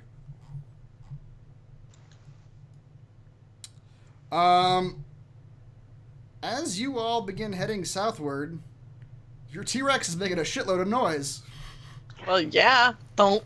Yeah, Don't. it is a full-on T-Rex. you see a couple Dragonborn come around the corner here and look at all of you, including Bryce's, you riding a T-Rex. Which I need to get in. I'd like to give it a little kick so that way it does like the T-Rex roar at them. That's right. I'm seeing like images of like Jurassic Park. Yep. Let me give you. Can you position everyone around Korinn like we're her bodyguard, posse sort of thing? Like all the others? Yeah. Just make some sort of formation around her. Sure. Yeah, that's a good idea. Bryce, can you control your T-Rex at this point? Yes, Okay. I can now. Okay, good. Yeah, at Halfred's suggestion, they form a phalanx around Korinn. I'm just taking up the back. And they begin walking with her towards... At the sight of the T-Rex, these two run back into the tent. And you do not see where they go. How many hit points does my T-Rex have? 136. Nice! It is a full-on T-Rex. All right. Alfred yells, "Bryce, tell your T-Rex make a new doorway." How aggressive are you guys going in here? I just wanted to scare those guys. Yeah, maybe we just send the T-Rex in first and Aggressive just like as we see want. what happens. Yep. Yeah, we can always go around the front. Go in the front. All right. Well, okay. At this point, Korinn, you are being almost dragged along by the other Dragonborn around you I And see that. Alfred. as they and Alfred too. You can control Come your on, own. T-Rex. And you approach the entrance of this main tent. You do see, as you walk through the area around this main tent, you do see the 4 smaller tents you saw before. They all appear to be empty. You don't see anyone out anymore. It appears all of the Dragonborn in this camp have taken sides. Ooh, unknown player. Who would go against the T-Rex? As you approach, one of the Dragonborn, Korinn, yells out, Korinn has returned to us! She seeks the leadership! Thanks. I'm here to beg forgiveness and to try to rejoin this awesome tribe. You hear a voice from inside. Say, let them in. Let us see what our abandoner has brought us. Okay. I say we go forward with our T-Rex. You may not be aware there's a T-Rex outside, but Okay. he's going to quickly become aware. You hear, All right, again, guys, what is our plan here? Do we... We're gonna intimidate them into submission and to stop attacking the other clan. Yeah, I don't know a Not- great and powerful leader. What is our plan? You might have to just kill him in a one-on-one match. Yeah. He doesn't look that tough. yeah, as you guys go into the main tent, I will show you. If we challenge them to battle, a lot of them, I'm sure, will abandon their cause at the sight of a T-Rex. I A don't lot of even them. have all my spell slots. It feels like a bad They time don't for know a that. one-on-one battle. They are, a lot of them inside the tent, this tent, are blanching at the sight of this giant T-Rex outside. You should totally tell them this is their chance to survive. They don't want to face a T-Rex. We That's- get some more people on our side. That's what I'm gonna do, guys. Here's the thing. We don't want to hurt anyone. We just Speak for yourself. we just want peace and yeah, ultimately I would love to kind of like come back and be one of you guys again. And we have a T-Rex. So Give another little kick, make it scream. Alfred says he's hungry. In common. Korinn, roll an intimidation check with advantage.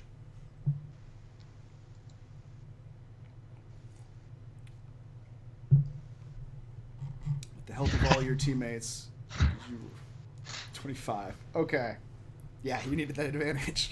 3 and an 18.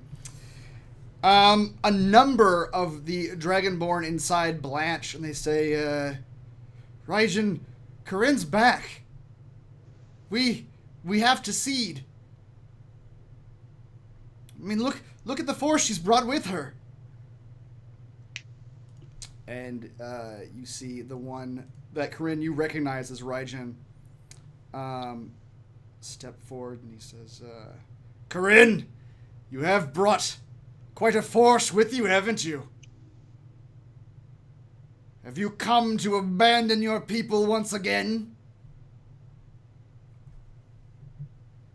I mean, I can't abandon you guys because I had already done that. Like I was already not here, but Your logic is terrible. The battle is mine. I just want peace. You know, what is this senseless fighting we're doing with all the killing and the death? It's bad. And the people don't want that, right, people? Like, now I'm just trying to, convince everyone else standing around him Everyone around you, all the Dragonborn around you, and a few of them in the tent are sort of nodding along as you're saying this. Right. And so I am not here to abandon anyone. I just am trying to bring peace and unity to our lands. A lot of the people in this room seem to be on your side.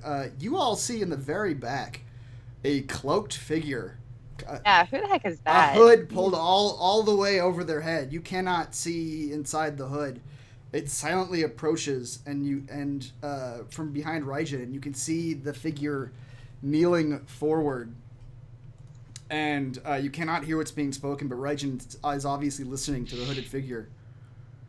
And Raijin turns to you with a glare in his eyes, and he says, it's all well and good, Korinn, but I still have this. And he puts his arm up, and you can all see on his wrist is a large bracelet, a black, it looks like it's made out of some sort of black metallic stone. And from that bracelet are 2 hooks that extend upward. Almost like Wolverine claws a little bit, but there's just 2 of them, and they look like to be spikes. And between the tip of those 2 spikes, you see a constant current of electricity flowing. Oh, that looks bad. And he says, as long as I have this warband is mine.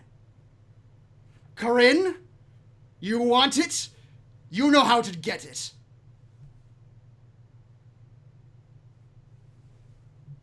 So is this guy like another Dragonborn, or what is he? The hooded figure, you don't know. Okay. You cannot see his face currently.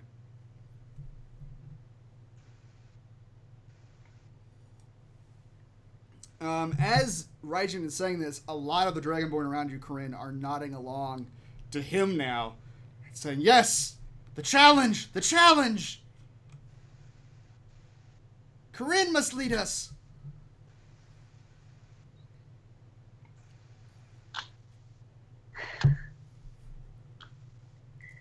I am just not loving the idea of a one-on-one challenge.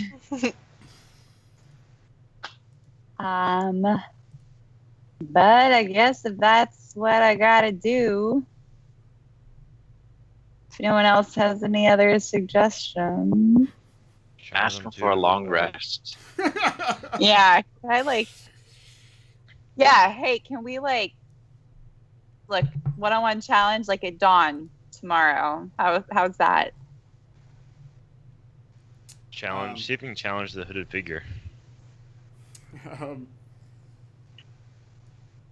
Roll a persuasion check, Korinn.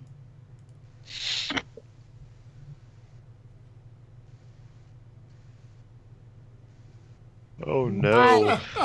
For persuasive. Hold on, I have inspiration. All right, would you like to use it? No, I feel like I should probably save that. It might come in handy very shortly here. As you mention at dawn, the voices around you, even the people next to you, Korinn, are just kind of groan. They're like, "No, the challenge must happen now." All right, challenge. Let us duel then, or whatever the Dragonborn say. Raijin says, "Outside then. Prepare yourself. We will prepare your magics and your weapons. In half an hour we will meet in the field outside. We will determine who leads this war band." And he sort of retreats a little bit, and two of the Dragonborn that you, Korinn, you recognize them as not necessarily soldiers, but more of the spellcasters in the group, begin sort of waving their hands at him, and like they're casting spells on him. Oh, that's shit. cheating. Yeah, that doesn't seem very one-on-one. It is not cheating. The rules of this particular duel are any magic. You can go into the combat with any magic on you, but it can only be you in the combat itself. Alright. Well, I still got some Yondala's Delight. We'll start puffing that. And you guys, while you prepare, you can take a short rest. Because the duel is going to happen in maybe 20, 30 minutes. So you guys can rest. I don't know, how long is a short rest, actually? I'm going to say you guys, that there's enough time for you guys to short rest before the duel happens. Hear that? You get some hit points back. I had full health, but of no use to me. Let's see. What does Mandala's Delight do again? Whenever you make an attack roll or a saving throw, you can add a d4. So basically, it's bless. Yeah, all right, that sounds Did we ever good. figure out what magic potion was in my globe thingy? I don't remember. What does it say? Globe that opens in two parts with an unknown magic potion. Oh, that was the, yeah, I do remember what that is. That is the floaty potion that makes you float into the air. Oh, yeah. Yeah, +5 hit points.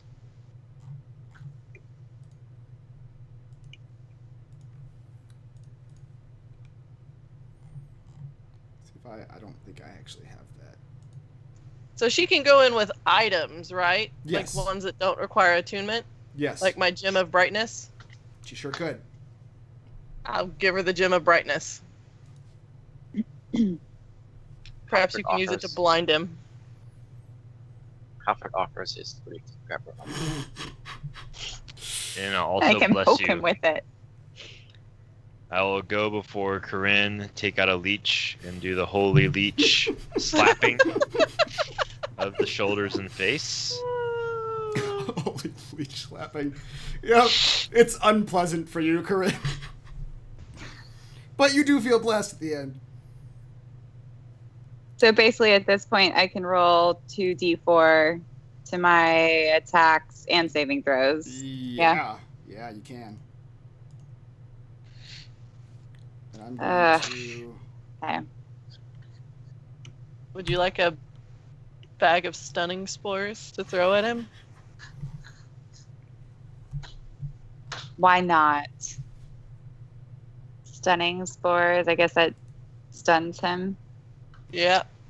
You have- If you can poison him, I can give you a potion that can only breathe underwater.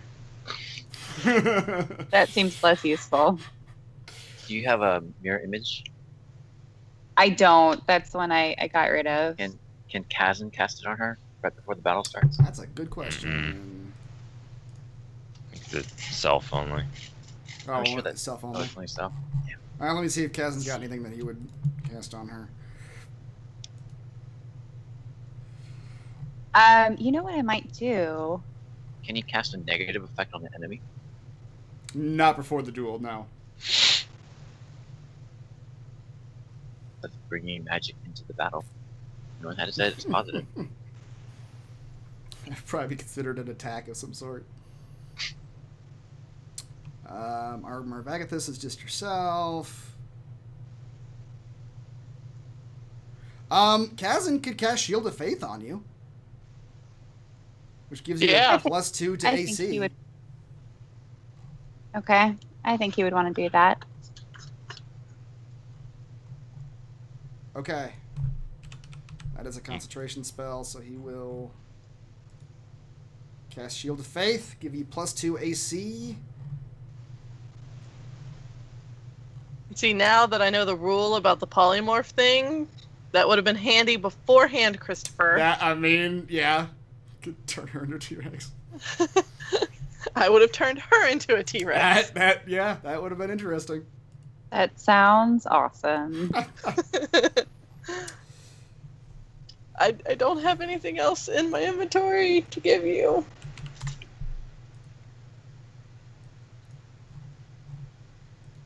I too have a Alright. potion of water breathing. Oh, I did that on Tim. Oh, what about a potion of growth? What does that do? I think that has an effect on melee attacks, I believe, but otherwise it just makes your size one bigger.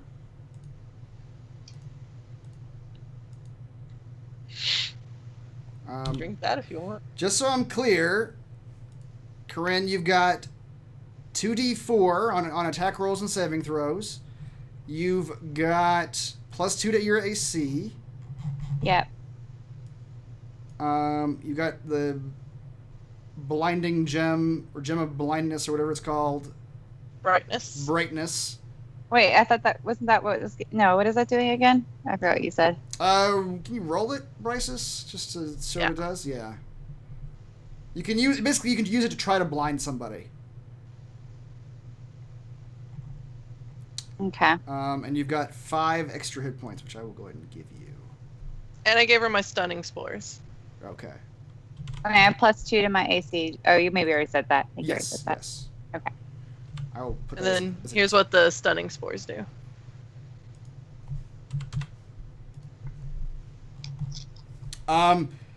Okay.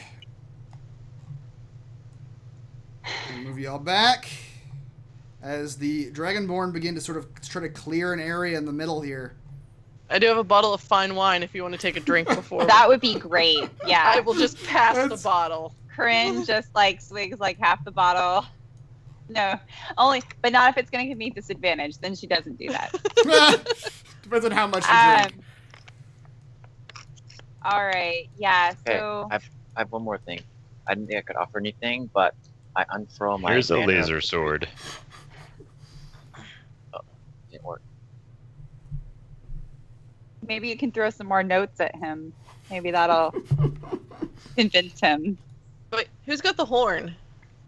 I have the horn. Yeah, Korinn does. Okay. Korinn, as you are preparing, Elsoth does come up to you and he says, Korinn, I'm worried for you. You know what the bracelet does, don't you?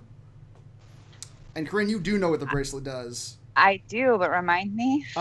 It empowers all lightning damage done from its wielder, which one of the effects of that empowerment is that it ignores any lightning resistance its opponent may have. Great. Oh. I was about to throw her a potion, but not no more. This just seems like a really excellent idea. You're feeling pretty good though. You've got lots of buffs on you. Hey, Okay. Korinn, don't worry. There's plenty of other Dragonborn to take your place. Thank you. That is helpful. Does Kazan have like a health potion or something he can give to her just in case? Maybe. Let's see. Empty his inventory. It's He won't miss it. just dump all the stuff on the ground. Let's see. He has. That's potion of clairvoyance isn't helpful.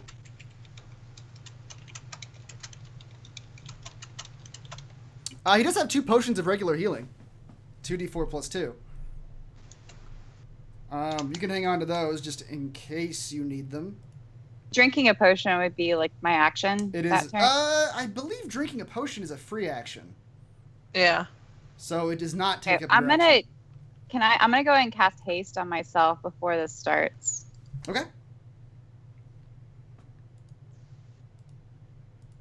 So you all have Oh, and so multiple. that's another +2 to my AC. It is sure is. I'm gonna put a 4 there. So that's good.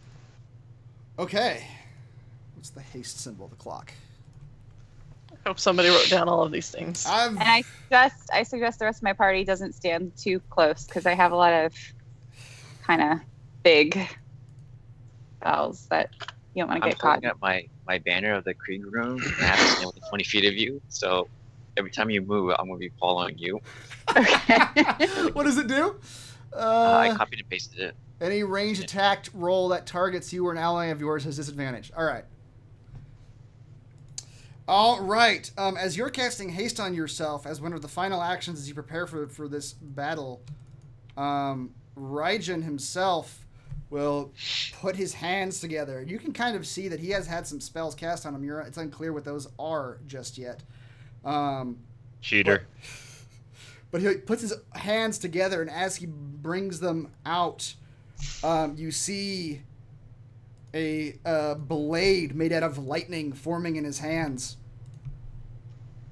And it's got the shape of a scimitar to it.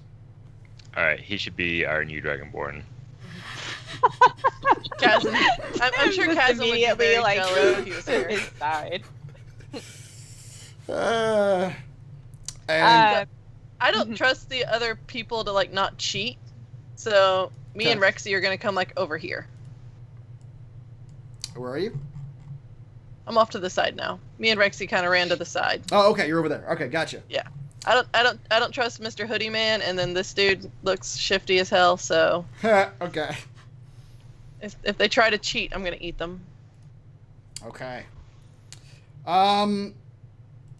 So can I like ready an attack, or I mean I don't know how the rules of this duel work, or do we just both just roll for? There's gonna be no like Initiative. readying attack. You're just going to roll initiative, and Okay. just go for it. Okay. Raijin says, "Step forward, and face me in single combat, Korinn." Over here. Okay. Korinn, would you please roll initiative?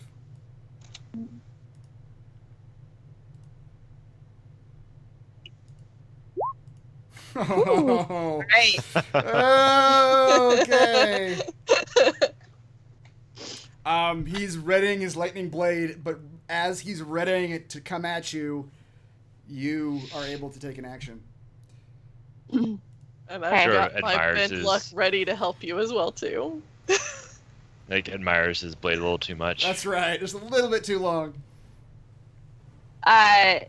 First I'm gonna yell at the Dragonborn sitting behind him that they might want to move. Oh, okay. Yeah, And they then- do. They like scatter as you. Yeah. They don't want to be between you guys at all. Okay. So first thing I'm gonna do, I'm going to cast, which I don't think I've used the spell yet. I'm gonna cast Wall of Fire, in a circle around him. Oh, okay. I think I might have an effect for that. So this is not one that I would be rolling extra D4, right? 'Cause it's not really like it's just a 5d8 fire damage. It's not. Right, right, I don't- yeah. It's not extra. It's not. Yeah. Yeah. Okay. So I'm gonna do that. So it's surrounding him. So, yeah, he has to make a dex saving throw. How big is He it? takes. Let's see.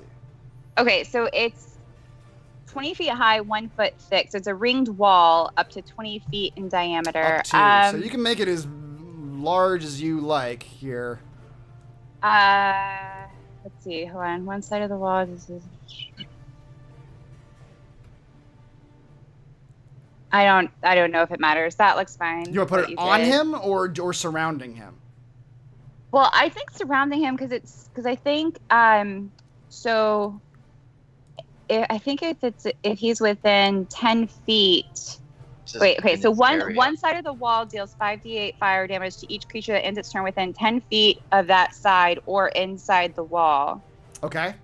So I think it doesn't matter as long as he's inside it. Right. So I don't- Yes. I don't think it matters. So it's doing damage on the inside of it, Uh huh. but not the outside of it. Okay. It's basically a furnace. Yep, Just it's a giant furnace, Yeah. furnace. So I'm doing that.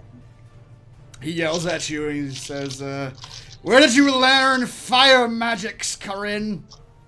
I'm just gonna whistle at him and wave. Talos is gonna see the giant flame wall and go, "Oh, go Korinn! I was hoping for you all along." Did you say Talus? I think he did. I think you did, right? Get a What the flashback. hell is A Talus doing flashback Him. to a previous life. Talus? That sounds like a very Talus. Talos thing. He used the cloaked figure. yeah, Talos is here. Ah, it was me all along. Yeah, I could see that. Okay, is that your action? Wait, so did he make a saving throw? Let's see. Okay, let me read it again real quick. When the wall appears, each creature within its area must make a dex saving throw. On a fail, they take 5d8. Okay, so immediately, Oh, so he doesn't. like, Yeah. it's appeared, so he will immediately take. Yeah, and then like on each turn that he ends. He fails a saving throw, so he is immediately burned by 21 fire damage. Korinn, as your fire is burning him, he's like, "I wasn't prepared for fire, but I'll take it." The fire seems to like absorb into him. Oh, And the spell captures some of your incoming energy, lessening its effect on you and starting of your next melee attack. You have resistance to the triggering damage type until the start of your next turn. Also, the first time you hit with a melee attack on your next turn, the target takes an extra 1d6 of the triggering type. So he takes half damage. He failed the dex saving throw. So what is half of 21? 10. So he takes 10 damage. Why did I put... so Bryce, what is your stun, whatever thing you gave me? Stun spores. What does that So do? you, as your action, you throw the bag of the spores at a point within 30 feet. It destroys the spore bag and it creates a 15-foot radius cloud of spores that lasts for a minute. Creatures entering the area of effect or starting their turn within the area of effect must make a DC 14 con saving throw or become stunned. Creatures that remain stunned can attempt a new saving throw at the end of each of their turns. So if he's stunned, he can't move? Correct. Stunned is like... That's a pretty bad one. It's just all sorts of out of it. But that is an action. You've already done your action for your turn. Oh, she's hasted. No. Oh, I have you're to hasted. haste You- it, so I can that's- still use an object. Sure can. Sure can. So I think I was trying to decide whether to use that or the horn, but I think since I don't think the horn does any stunning, right? It just says like damage. So, yeah. So I'm gonna throw the stun spores at him. Okay. What is the radius again, Bryces? It is. I think you let me said get back to 30. it. Where'd it go? Crap, where'd it go? There it is. 15-foot radius. Oh, I can only throw it 15 foot, or it's like you can throw it with. You have to throw it 30 feet. 30 feet. Mm-hmm. And then it's got a 15-foot radius. Okay. Hold on. And it lasts for 1 minute. Let me move this out of the way real quick. Radius. Remind me again. Radius is diameter That's is double that. Yes. Mm-hmm. 1, 2. So it's a 3, very large 4, stun spore 5, surrounded by a wall of fire. That's right. 1, 2, 3, 4, 5, 6. All right. So there's your stun spores.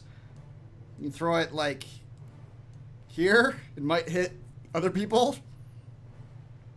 See if you can get Mr. Hooded Man. He looks like he could be up to something. Yeah. Okay. Yeah. Throw it like in Let's the do that. doorway here.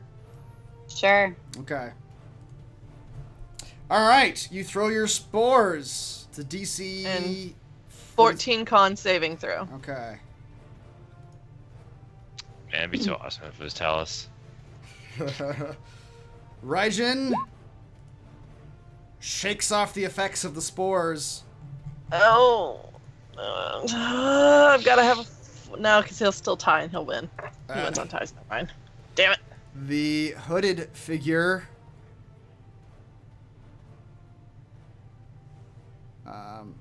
Con. The hooded figure. He really makes it. Yeah, he really makes it. You see the stunning spore sort of float about the hood, but he just sort of shakes his head, the hood, and they just sort of float away. But the spores last for a minute, so. Okay.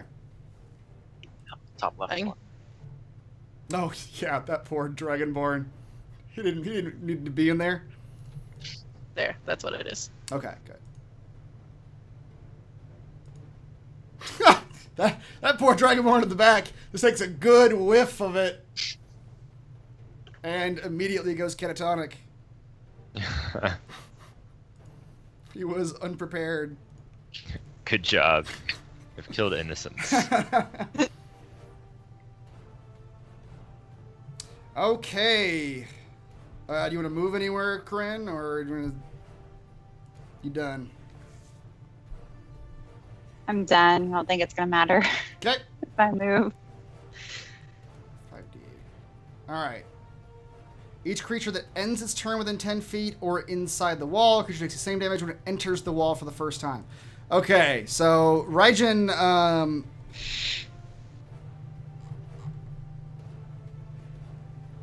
creatures that He stays puts and gets it, or he tries to move out and he gets it. Yeah, so he's going to, now that he's got his lightning sword out, he is going to charge at you, Korinn. He's going to charge through the flame wall. Go ahead and roll your Well, damage. he started his turn in the spore cloud too, right? He did. So he's got to make another con saving throw. Or starting their turn within the area of effect. He technically shouldn't have done that first one, actually, now that I'm thinking about it. Okay. Now I'm reading it, like, he should have done it at the beginning of his turn, not when it was thrown. Reroll. I'm going to go with the old rules. Sorry, I tried, Korinn. Thank you. He is going to charge at you, Korinn, from inside the firewall, though. Will you reroll your wall of fire for the damage? 1 second.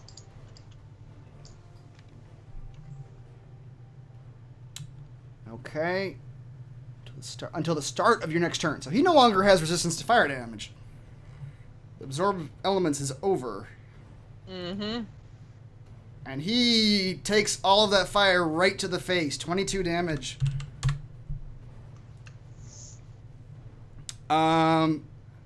He's going to make a Constitution saving throw, which he succeeds, as he keeps concentration on his lightning blade. But he is going to come at you, Korinn. And he makes 2 attacks. The first attack with his lightning blade does not hit. It does pretty bad. First time you hit with a melee attack in your next turn. Okay, so he won't do the fire damage unless he hits. And the next attack. Maybe this isn't so scary. This was supposed to be more impressive than this, guys. I swear.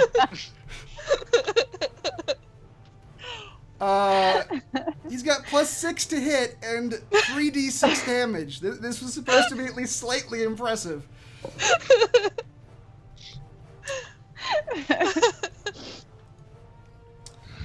Okay. You said all the orgies. Yep. All right. I think I don't think he can do anything. That was his action? Okay. That was his action. He just swung at you twice. Okay. All right. He sure did. He tried real hard. He was still like trying to bat away the spores. Okay. So I'm reading back about my horn real quick. At Yeah. this point, I say just toy with them. I'd rather not. I'd rather Okay. just like end this so I don't die. Okay, I'm gonna use my horn. My horn's thunderous blast, which I can't actually click on. But I blow a 60-foot cone of thunder from the horn. Creatures in the area make a DC 17 Constitution saving throw. Creatures who fail take 5d8 thunder damage and are pushed 10 feet away from you. So my goal is to try to push him back into the into fire? the ring of fire. Succeed, take only half damage and aren't pushed. Okay. So roll your 5d8 damage, and it's a DC what? What was it? What was the saving throw again? DC 17 con saving throw. Jesus. Okay. Yeah. So go ahead and roll your damage. Okay. And you're doing it on him. So once again, you're gonna hit this cloaked figure and probably the stun guy back here. You know, and like I warned people to move out of the way. Yeah, I mean, you did. Do what? You know, I did what I could. All right, Raijin first. Makes his saving throw. Oh, what is that? He does not make his saving throw. Are we just allowed? Are you allowed to be casting things? I guess they don't know. casting. I mean, she's not They don't guessing know. anything. Yeah, Yeah, she's not doing anything they can observe. Mm-mm. Just Bryce I is like over there in the crowd, just subtly I'm just just moving like- moving her fingers a little bit, like I'm not doing anything. If I was really good at it, I'd do like the little nose twitch Yeah. thing, but I'm not, so I'm just gonna do this way. Yeah. Got some Samantha Stevens going on over here. So yeah, he's totally not making a saving throw. All right, and you push him back how far, Korinn? 10 feet. 10 feet. 5, 10, back into the spores and the fire. So I think so does he take damage again, going through the fire again? Or would it just be on his next turn? Or creature takes same damage when it enters the wall for the first time on a turn or ends its turn there. First time on a turn, right? So he's, I don't know. You're I the mean, GM, you tell me. he has not entered the wall on this turn yet. All right, so another 5d8. Well, then? but it also says the other side of this wall does no damage. So he's coming at... I'm not exactly sure how to read this. So it would be the inside wall that does the damage. Yeah, and he is passing So- through it. Yeah. All right, sure. Roll your thing again. This is awesome. 16. I mean, you yes. were worried. I was worried. Jesus. Okay. You pull a horn out of your backpacks from somewhere. You blow it at him. He goes flying backwards through the wall of flame Into the spores. into the spores. Which will affect him at the start of his next turn here in just a second. Yep. All right. Are you doing anything else, Korinn? Wait, so, but he can still make a dex saving throw for that, right? Oh, yes, you can for the actual fire damage. Yeah. And then, yeah, I still have a spell I haven't actually used. Which okay. actually makes it that time, so it's less. So it's half Yeah. damage, so 8. 8. And I haven't even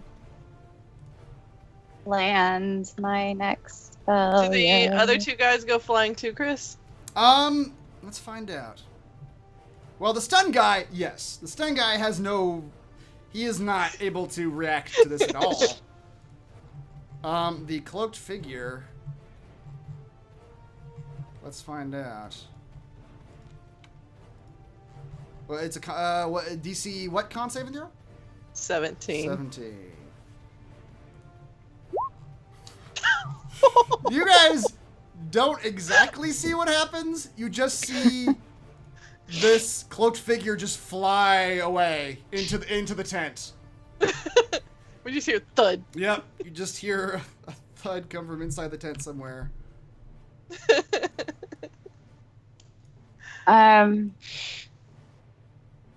Let's see. Okay, so I'm trying to decide what spell. If you look to the side, you see the Tyrannosaurus like shaking its little hands in the air, going, "Go, Korinn!" Yeah.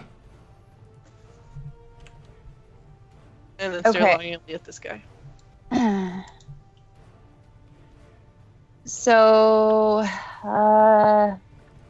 this is kind of lame now, but I'll cast my chromatic orb at a level 2. Yeah, because I'm running really low on spell slots. So I'm gonna cast chromatic orb with poison at a level 2. Oh, that's not great. It is not. You can tell that he's had So- some magical shielding applied to him that has not mattered on your other attacks, but Can I use my inspiration to reroll the? to reroll the attack Yeah, roll, yes. Yeah. So roll a d20 plus 7. Oops, I mean to click that. You don't use a bless or anything. Oh, for that? yeah, you've got Oh, I plus on. forgot. Roll, Yeah. roll Okay, what's plus 2d4. do again? Roll a 2d4, because you've got Bless and Yondala's Delight on you. Because she probably needs some more help. Oh, She's not wait. doing so hot. Hmm. That's 16. Mhm. That does hit. You said poison? Yeah.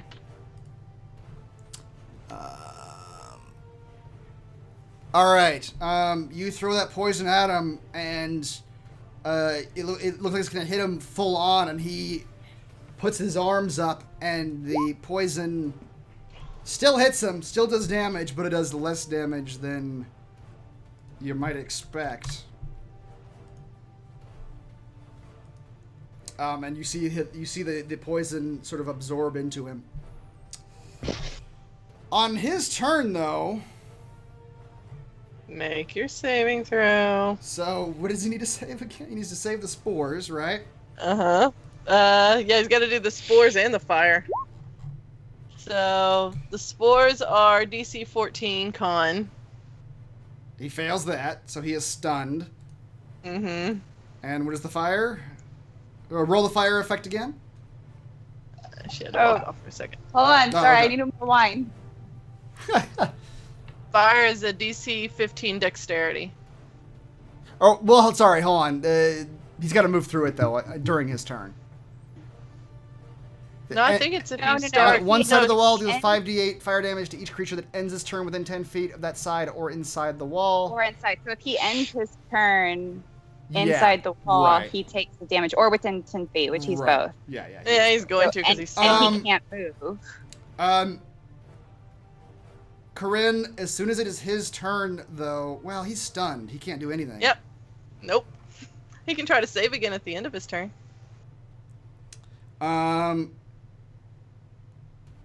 Korinn. Oh wait, that's if you remain stunned. Yeah. However, I'm not even gonna have him roll.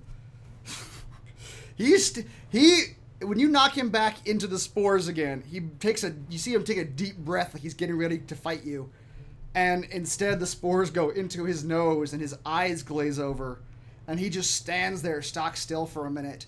and then the fire of your wall of flame, Korinn, bashes his body, and you see him just drop. Oh. And as he drops, the black bracelet on his wrist rolls from his hand.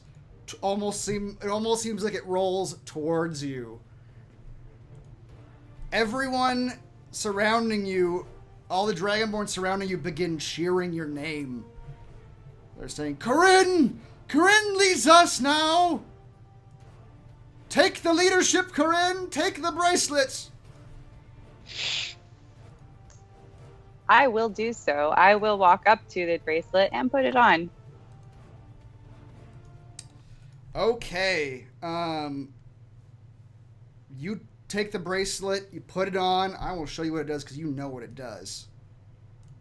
My stupid Raijin never got a chance to actually do it.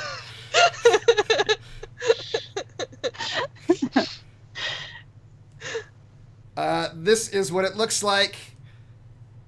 It has 3 effects. While attuned to the bracelet, you may replace the damage type in one of your spells with lightning damage.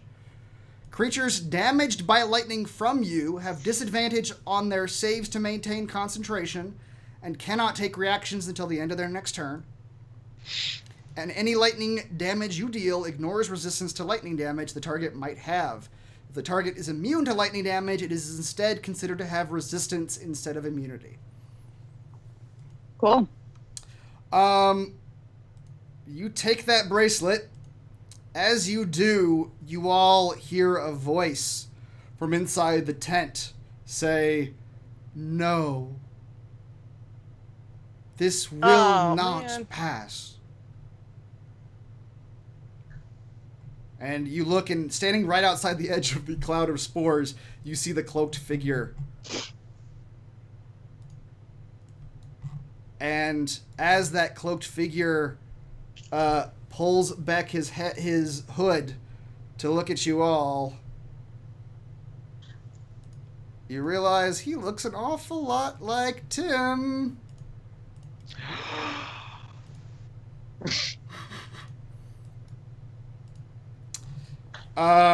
You see the face of another Warforged, and he says, "No, this will not pass. The matron will not allow you to follow this abomination." The Dragonborn around you start sort of chanting at him. They say, "Korinn leads us now, not you, not the matron." And the figure says, "Do you intend to follow the matron's rulings, Dragonborn leader?" No, honestly, not really, because, she's very violent, and we're here to change things. He says, "Very well. You Presses his eyebrow went up with foolish creatures forget the gifts the mother bestowed upon you, and now those gifts will grind you back into the snow." And as he is speaking these words, you all hear rumbling around you, and the snow itself begins to shift, and the Dragonborn around you seem to suddenly get kind of terrified. They seem to know what's coming.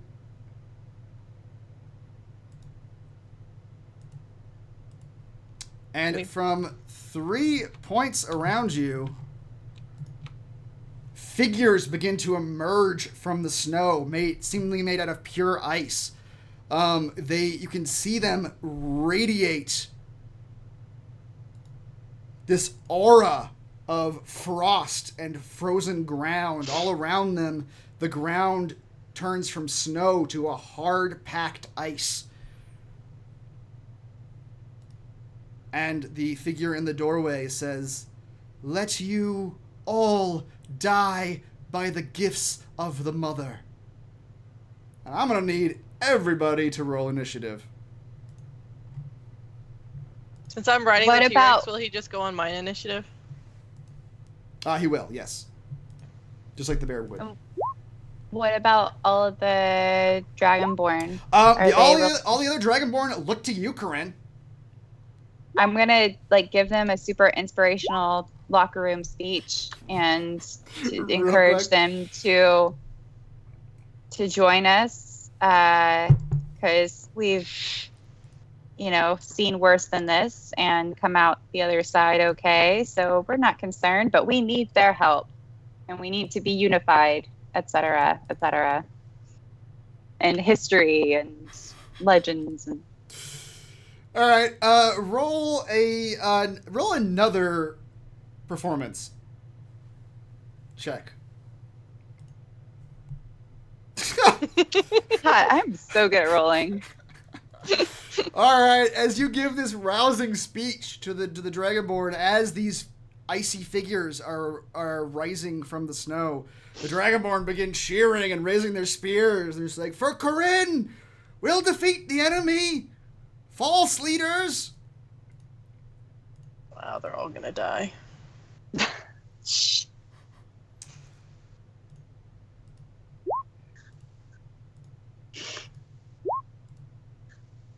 Oops, I didn't actually select the... Raijin is down. He is not joining this fight.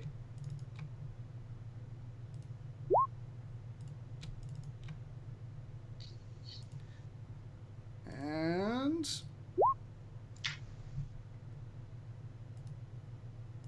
I gotta do Kazan, too. God, you guys are gonna tell me what Kazan wants to do. I'm not prepared to run a PC here too. Heather, go wake him up. All right. There's a whole bunch of shit going on in this fight.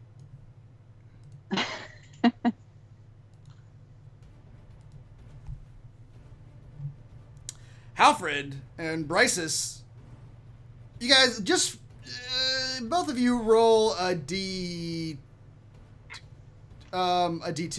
Or not a D2. Both of you roll a D4.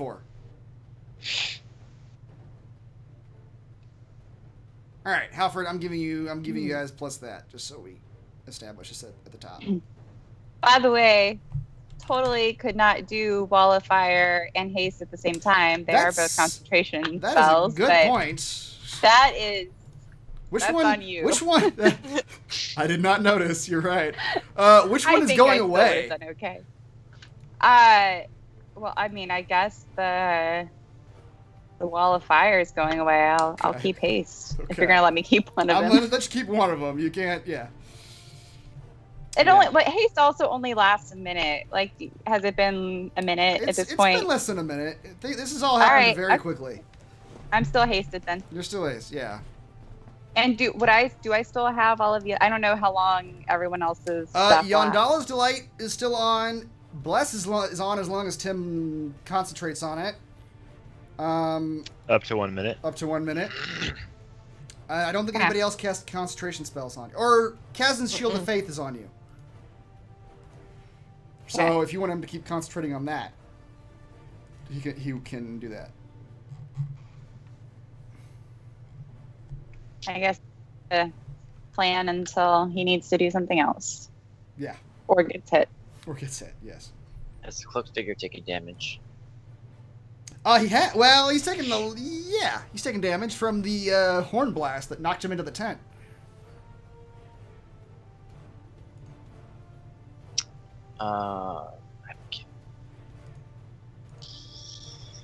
Advantage on attack against creatures that have not yet acted. Has he acted? He is not. Right. I will do Hunter's Mark on the cloaked figure and my short bow.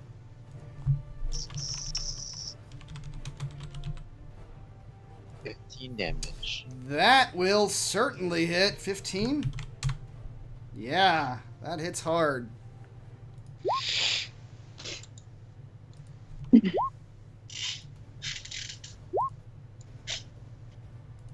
Hunter's Mark again, and 17%. 7, that also hits. You send 2 arrows going flying right through the middle of that spore cloud into the tent. Just nailing the mage. 13 damage total. Yeah, 13 damage total, yes. All right, Brysis, you are riding a T-Rex. I am riding a T-Rex. Everyone's forgotten that you're riding a T-Rex. Oh, this is okay. All right, so I'll go first, and then the T-Rex will go. Okay. So I'm out of 4th levels because I used my polymorph, and so we'll just do this at its normal because this sounds like a brilliant idea. Fireball.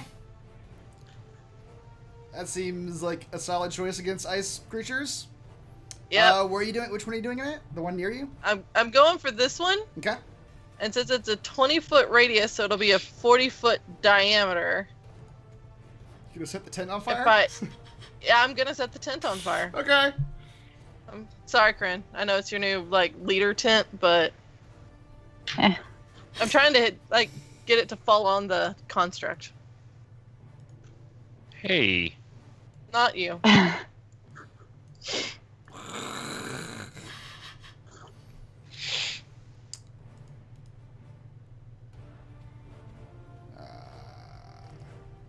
All right, she's got to roll. The ice golem has to roll a DC 16 saving throw, which he straight up fails. Warforged mage also fails.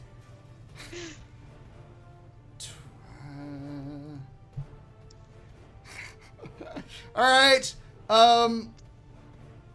27. What's 27 times 2?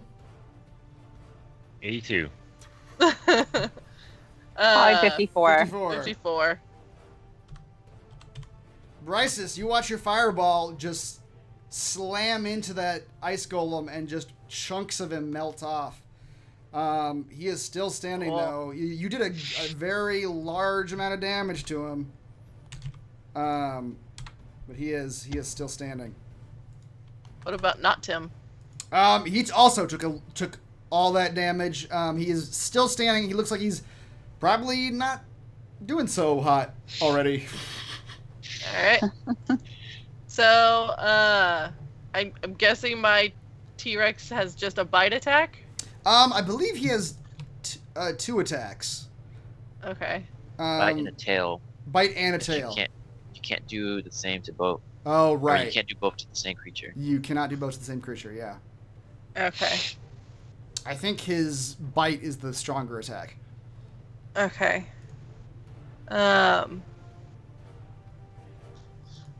Yeah, we going. You're gonna go up there and. He's gonna and- go up and there? bite yeah, you're gonna bite him. All right. As he approaches, you watch your T-Rex's big old T-Rex feet hit the area around the golem, which has now become a slick ice. Oh yeah, I did melt that, didn't I? Your T-Rex is going to need to roll a DC 12 Dex saving throw. Okay. I don't know if I have the. sheet You for can that. just click. Well, I'll do it. You can just click on the Okay. token technically, and Okay. which he makes. Hey, he makes it. He slips a little bit on the ice, but he's all right. Makes it matter. Go, Rexy, go. Do you want me to roll the attacks for him? Is it just a straight D20? No. His bite is a. I'll roll it. It's Okay. From the from you. I think you can open the character sheet, but I'll go ahead and roll this one. I can? Oh, hang on. I think so. No, I don't have one for him. Oh, okay. I'll fix that. Oh, wait, but- hang on. Monsters, miscellaneous creatures. Nope, just flying snake. All right. Well, your T-Rex bites down into that ice golem real hard. Shit. Yeah, T-Rexes are no joke. This was brilliant. Yeah, and he chomps a chunk of that ice golem off. And he's grappled. He's not a medium or smaller. He's a large creature. Okay. The blue Dragonborn's turn. It is now. These 3 are going to charge at the ice golem.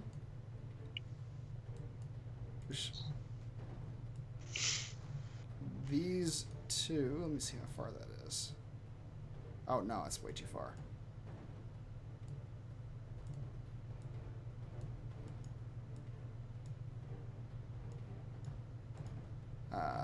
This one's gonna come up and join you, Korinn. These 2 are gonna come up and join you against this ice golem. Okay.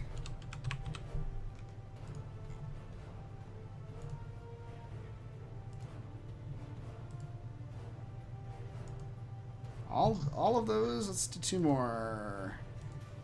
Jesus, all but one of them make their save. This one falls down and has to spend the rest of his turn getting back up on the slick ice. 1, 2, 3, 4. They're all going to try to spear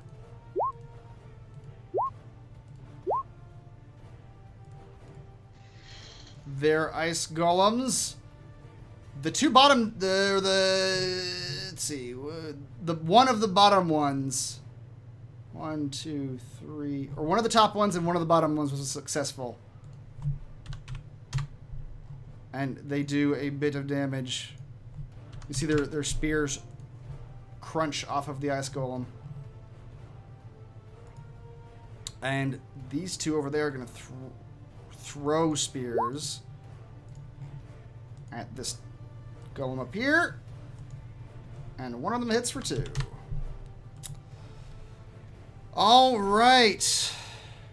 Kazan, what do you guys want Kazan to do? Hey, quick question. What is attunement? It just means you can only have 3 of those items that you're using at a time. You can only be attuned to 3 items. Okay, cool. Chasm would probably do like a Dissident Whispers on this guy, I think. What do y'all think? I mean, whatever mind fucks whoever the fastest. Yep. You'd probably do. Let's see. All right, let's have him. We'll have him do that. I'm gonna move up a little bit, and then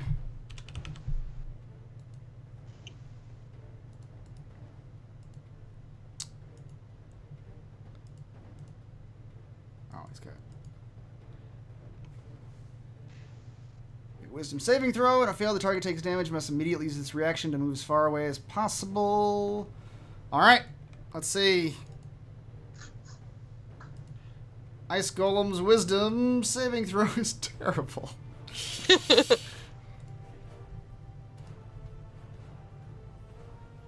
However, as you see Kazan do his psychic attack on this ice golem, the actual damage seems to not affect the golem at all. It appears to be immune to psychic energies. Aw. All my attacks are ruined. The effect still happens, though. Failed save target must immediately use his reaction to fail to move as far away as its speed allows. Ice golems are pretty fast, right? 30 feet. That guy takes a attack opportunity. He does.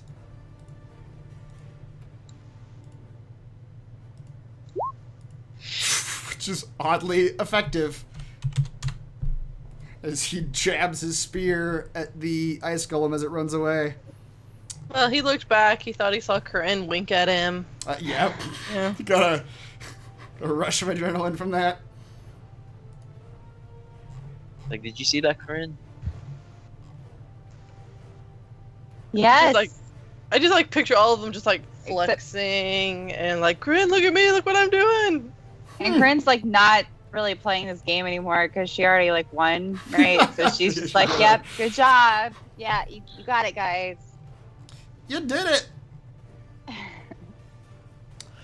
The Warforged Mage is going to move farther back into the tent, seemingly to try to avoid his... Oh, he doesn't have sight.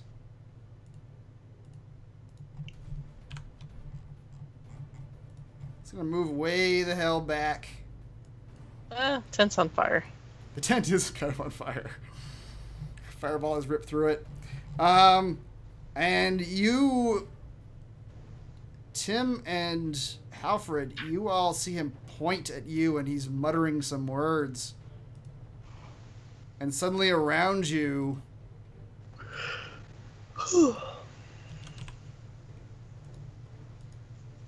ice begins to pelt the ground.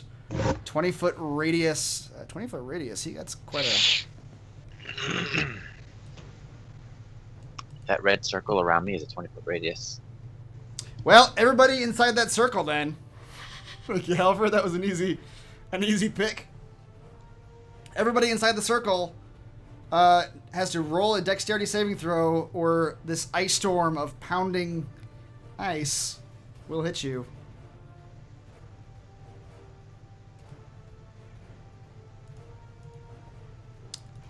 I will roll for the What circle are you talking about? red circle around Alfred. Why do I not see a red circle? I don't I either. don't see it either. Okay, thank God. Weird. Am I in the circle? Do I need You to are. roll? You do need to roll, Okay. yes. I need to roll. What'd you say? Dex saving? A dex saving throw, yes. All right. Oh. He needs to roll too. Sorry, saving throw. Oh, my saving throw was a 9. What happens to me if I fail it? 21 damage. 4 bludgeoning. Oh, I'm gonna use. 4 I'm bludgeoning. gonna 17 re-roll cold. that. You can also use your 2d4 right now for that. Oh yeah, that's right. I keep forgetting I can use that for. Saving throws. Okay, wait. Let's try that. Let's pretend I didn't re-roll that, so I have a 9. So now I have a 14. Yeah. I used it one last lucky coin. What? I'm using my last key point. Oh, your lucky point? Okay. Oh, nice. All right.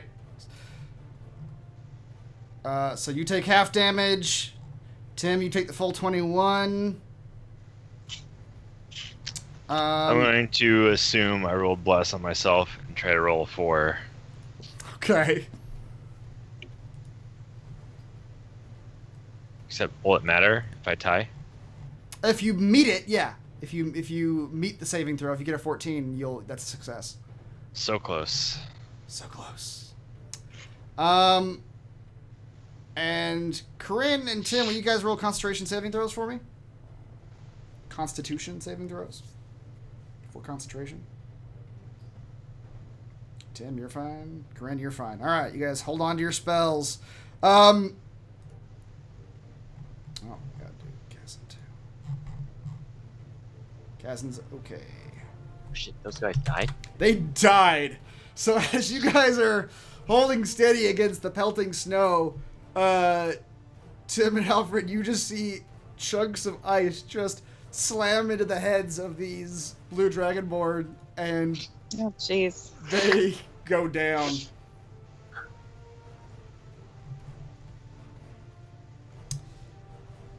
And now it is the ice golem's turn. Feet.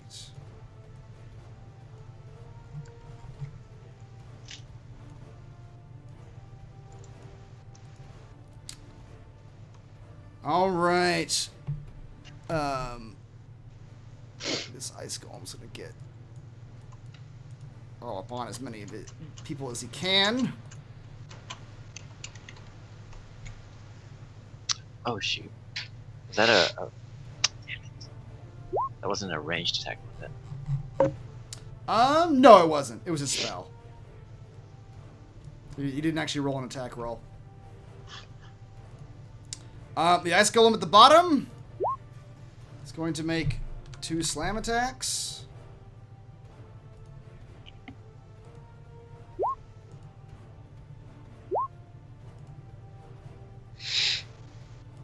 He's going to murder the shit out of one of these guys. As he brings his fist down and crushes this poor Dragonborn. This is horrible. I feel so guilty right now.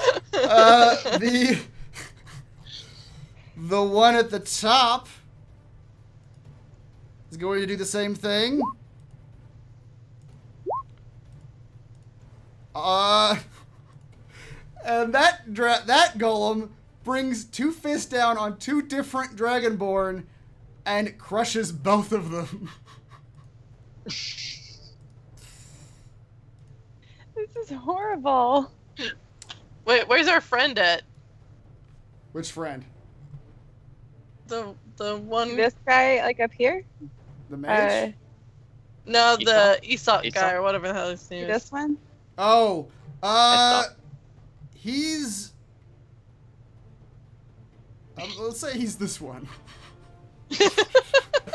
One that's not quite dead yet. And the one here at the top. What is their AC? Like 5? Their AC is 12. They're not clad in the greatest of armors. And this one I'm at the debating about saving one of these ones at the top then. This golem at the top here, top right, is going to take 1 swing at the T-Rex and 1 swing at the Dragonborn. This is the T-Rex attack. Which Ha! did not hit. And that is the Dragonborn hit, and he straight up crushes that Dragonborn.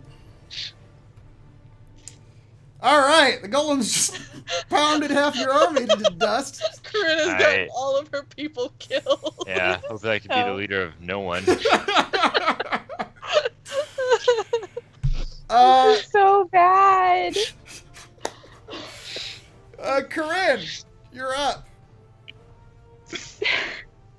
Rally, troops. Rally. Say something inspiring.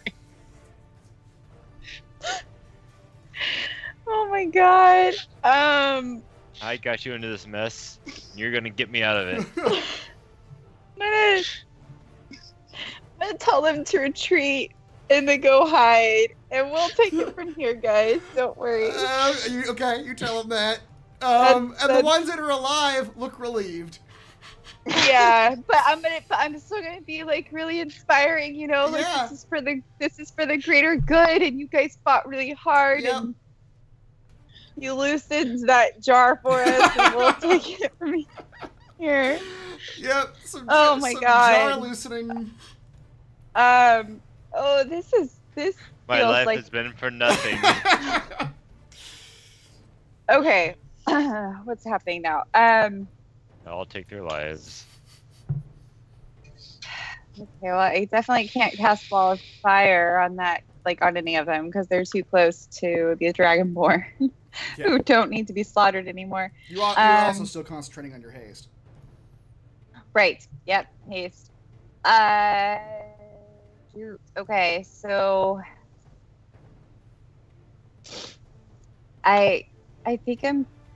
Let's see. I do have Witch Bolt. No, can't do Witch Bolt. It's concentration. All right. So Chromatic Orb. It is. I'm gonna cast Chromatic Orb on this guy. Okay. To the east.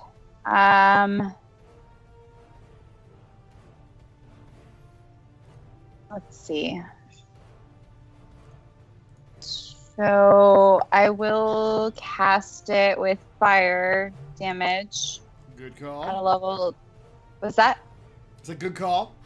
Yeah, at level 2. Hot damn. And hold on, wait. So I still have I can roll 2d4 to my damage roll, right? Attack roll. Attack roll. Let's attack roll. Which you Oh, it's already just rolled attack a roll. 20. Okay, but Can't roll any higher. oh yeah. Okay, so I can't add anything to that. All right, there you go. 24? Mm-hmm. Mm-hmm. What is double that? 48? Yep. Alright, you do 48 damage to this ice golem at the top. You watch your chromatic orb after this thing's already been hit by a fireball and bitten by a T-Rex. You watch your chromatic orb just level into it, and it stutters and chunks of ice fall off of it, and it does not go down, but it is obviously hanging on by a thread. Okay. I do still have another action, but I don't. You are hasted, yeah. What do you have? I mean, I can't really do anything else. You've got the Gem of Brightness. That might be helpful.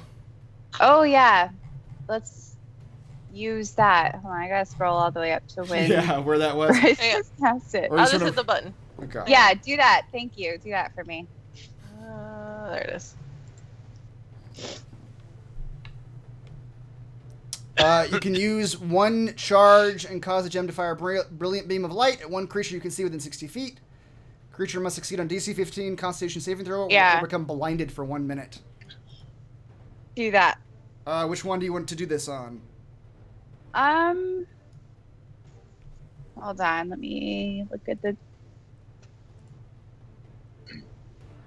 turn order here. I'm gonna do that on this guy, on the guy to the south. The south one? Yeah. Right. Wait, actually, is he close enough to me? Yeah, he should be, right? He's within 60 feet? Yes. Yeah, you're 40 feet. That's good. All right, you hold up the gem that used to be an earring, and a ray of light shoots out of it.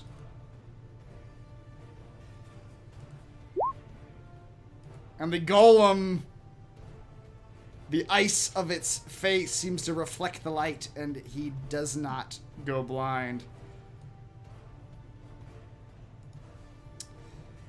All right, Tim.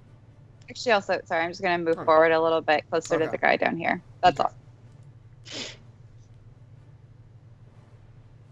Tim, you're up. Am I? You are.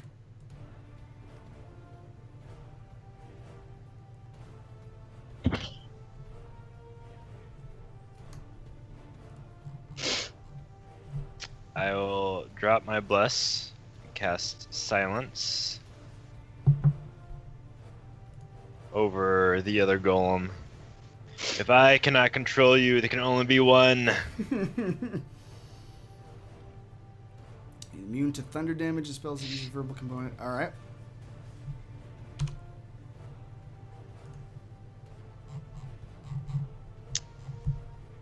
And Over this bottom golem?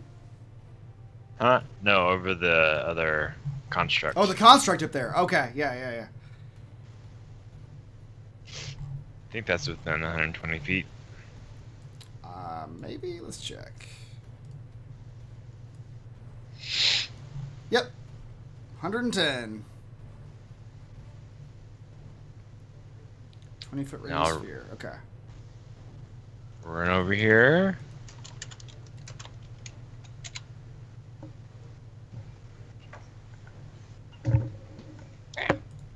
And that's all. All right. The Dragonborn priests, Korinn, are going to take your advice, and they are going to retreat backwards. All two of them. Cast a spell first and then run. All right, you yell that, and let's see, the one up here, Bryce's. I know they've got some. Anything fire is good.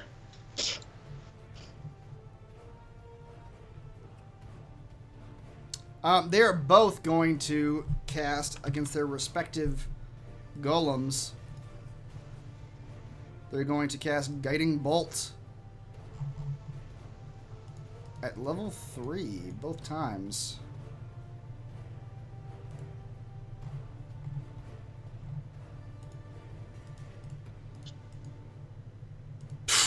One of them did amazing, the other one did terrible.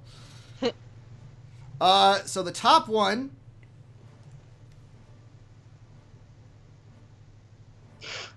shoots his guiding bolt out at the already close to dead ice golem, and the radiant bolt hits it, and you see the ice golem's form begin to shake and tremble. And as it dies, it explodes into shards of ice. And Korinn, or not Korinn, who's up there? Brysis, your T-Rex, and these two Dragonborn all have to make DC 15. Oh my dex saving god, throws. please do not kill another Dragonborn. That. How much damage is this? 20? The Dragonborn is sitting right next to him. It almost, Korinn, to you, it almost looks like that Dragonborn turns to look at you before a jagged piece of ice just impales him.